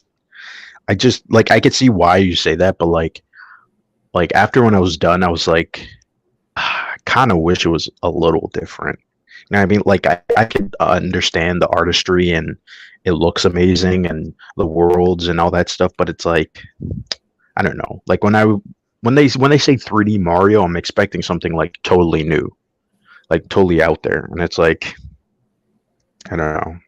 They haven't really done that so He throws far. a hat and you can jump off his hat. How weird? How can that be any more unique than that? Tell me one But game where even you some throw of a hat like, and jump off of it. but some of like, You like, it's a praised fun Kirby mechanic. earlier, and Kirby, what does he do? He goes around and he throws not his hat, but it's the same idea, where he takes Yeah, over yeah. the power of something. Mario does the exact same thing, throws his But hat, the- takes it's- over. It's the exact same thing. it's not. I know it's the exact same thing, but that's not even really my issue with the game. It's just like I expect a little bit higher standards for Mario titles, like especially like the way that they talk about it and like all these behind the scenes videos and like they want to create something that's innovative and new and fresh. You know, and so like me praising Kirby is just more so like that franchise hasn't really done so much in the last couple of years where this one feels fresh even though it really isn't. It's kind of like with Pokemon, like Legends Arceus is not that fresh, but it feels fresh for that franchise. Like I'm not sure if that makes sense, but that's just how like I personally feel. Since the Wii U sold so much less than the Wii, we call it a flop. Well, the PlayStation 5 has sold way less than the PlayStation 4 as of right now. So can we call it a flop? The PlayStation 5 is still selling better than the PS4 did, though. I don't get what you're saying. Similar rate or at the same rate? It's not There's only selling at the 17 same rate. million- Only 17 million have been sold so far, and it's been out for how many? Yeah, but it's selling. It's only been out for a year. It sold. They even said it's selling better than the PS4 did in its first like year, and it's like 2 years actually. Like it's doing I mean, the really good. So PS4 sold 106 million total. PS5 is only at No, 77. I'm that's calling it a not- flop right now. okay, I mean I know you're using hyperbole. Well, I have a question. So, like, I bought my Yeah, PS4 sorry. when it was like a holiday bundle with GTA, like a physical copy, and Last of Us digital copy. And I was low key thinking, like, let me just wait for the PS5 to bundle some games with it. But do you think that that's even going to happen at this point? Yeah, I think it's gonna happen. Like Just this give it, year, like, or a maybe year. like, oh, okay, maybe next year. Okay. Yeah, like I wouldn't be surprised if they. Yeah, I could see that too. But I mean, like, if you're going off of the rate that the PS4 is selling or sold from like the same window, the PS5 is doing better, right? So if there was no supply chains issues, like the PS5 would have outsold the PS4 like crazy amounts. Like So I was just fucking around because yeah, you know, I'm like too serious anyway. So We can I'm tell. like, it goes over my head. Yeah. Your passion for your hatred for Mario Odyssey. It's Oh man. Wait, do you not like? Listen.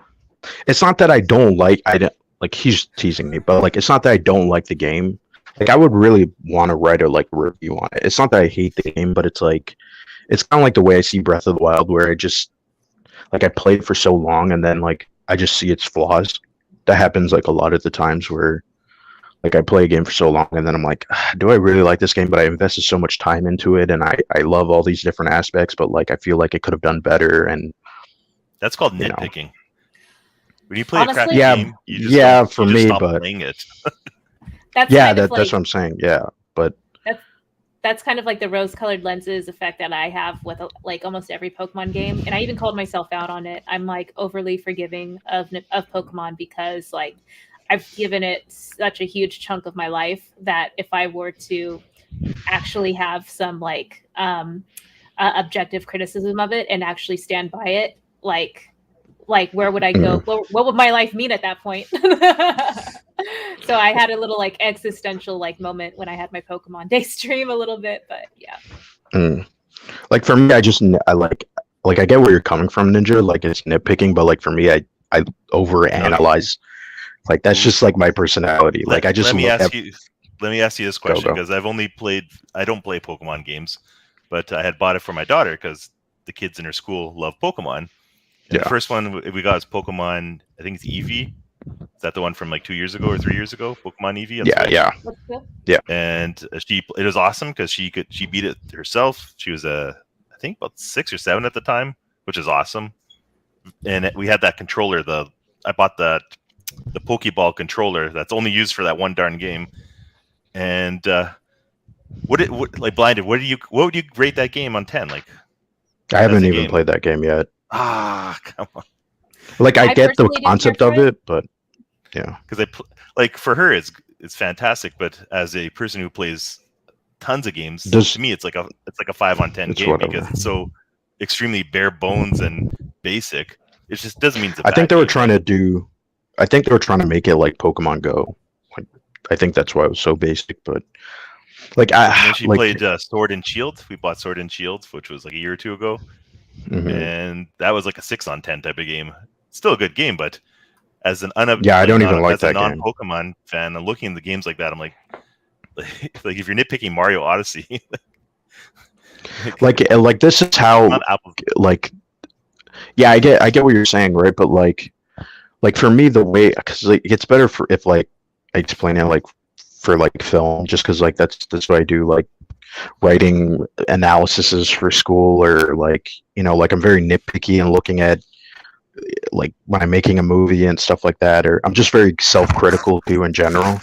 So it's like I always like to like I'm kind of pretentious, like I'm being honest. Like I just like to have a discussion about like what doesn't work and like how it can be better, but then you kind of get into the nitpicking territory, like I did that with the Batman, right? Like I came out and I was like, it's not like a masterpiece, and I was standing with my buddy and it was just like, yeah, but then there's this and that and like the cinematography, and then I start going into like detail about like the things I don't like.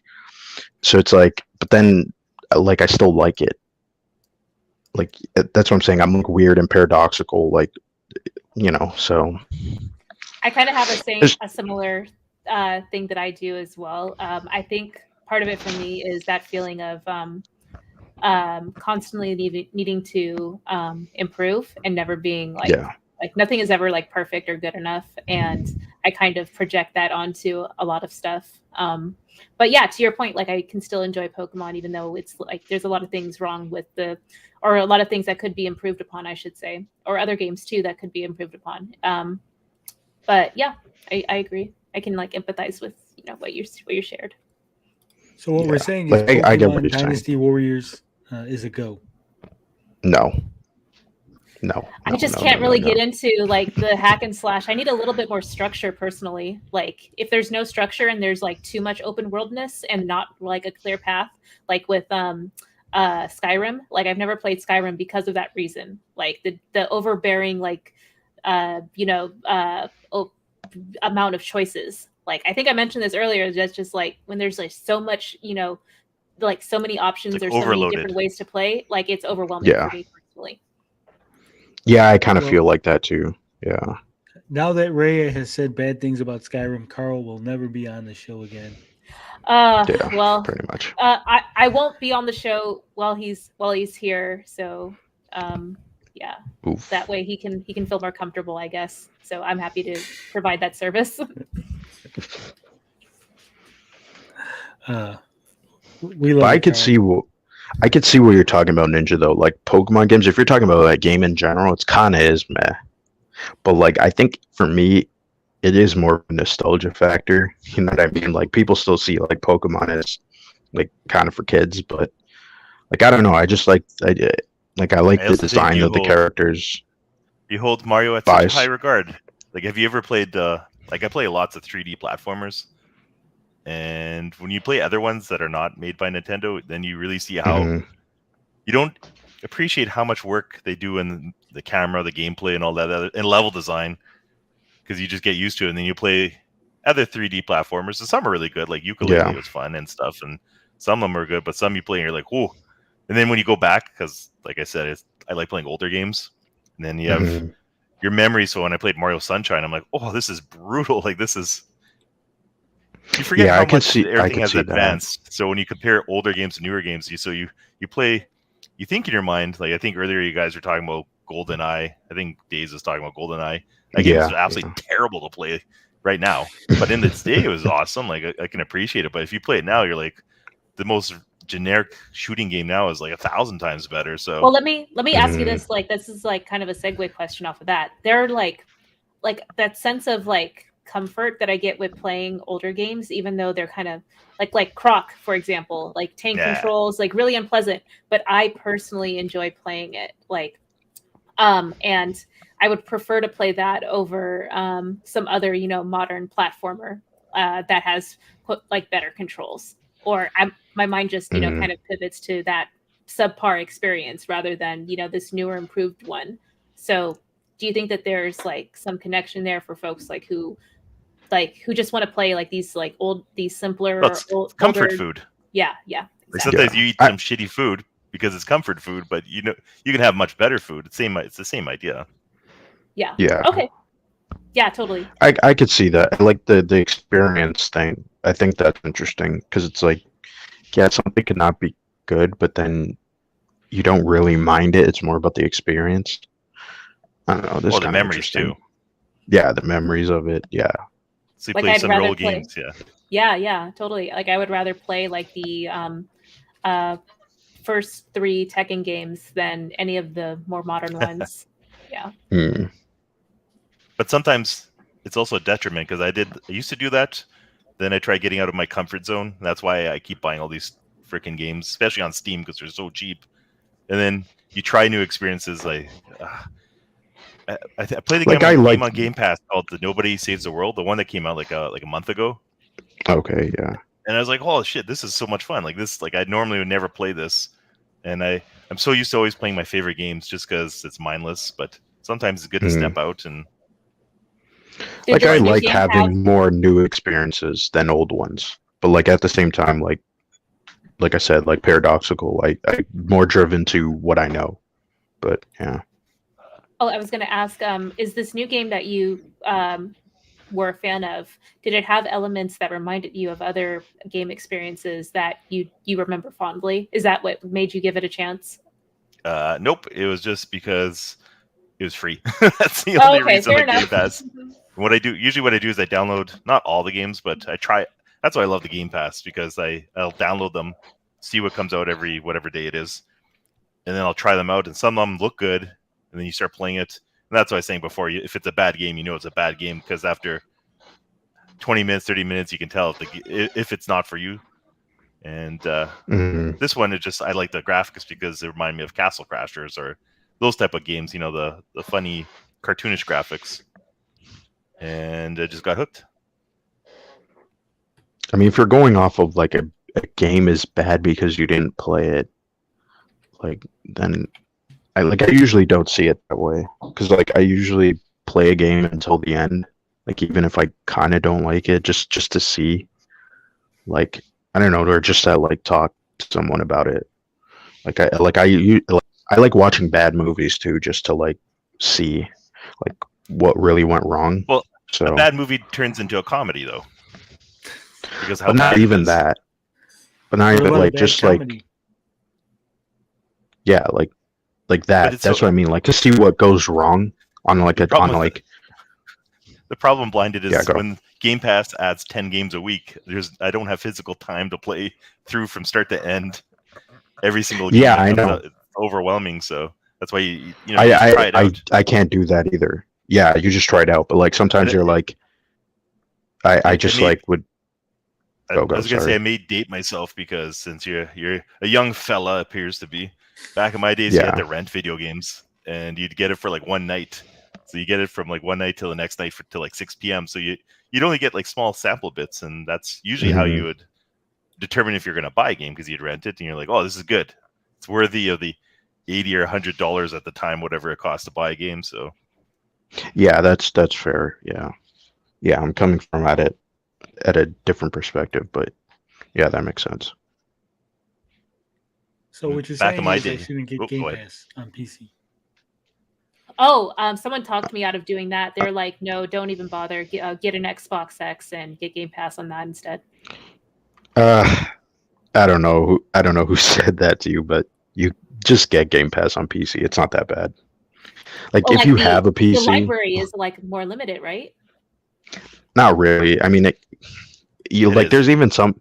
It is, but I don't know. Like, it's not that bad. Like, there's still some games that I think there are some games that are only on PC, but I guess Would I it's have like, access to Game Pass on PC if I paid for it on Xbox? I think if you get Ultimate, Okay. yeah. I'm gonna have to I like don't look have at an that. Xbox, so all I got is a PC. So I could either get Game Pass on PC or not get it. Is the legacy content for past Xbox consoles available for PC Game Pass? I don't think so. you I had don't. to own the game. See, that's a hard pass for me because I just want to play old games that I didn't really get to experience. So, yeah. So someone for like myself, for example, I had an Xbox 360 and Xbox One. I have Series X now, and then most of my stuff is digital, so I didn't really buy physical games, but I do have physical games also. And the digital stuff carries over, so it's for me it's well worth it. But if you have none of that, if you haven't bought any of that stuff, then no, it's not.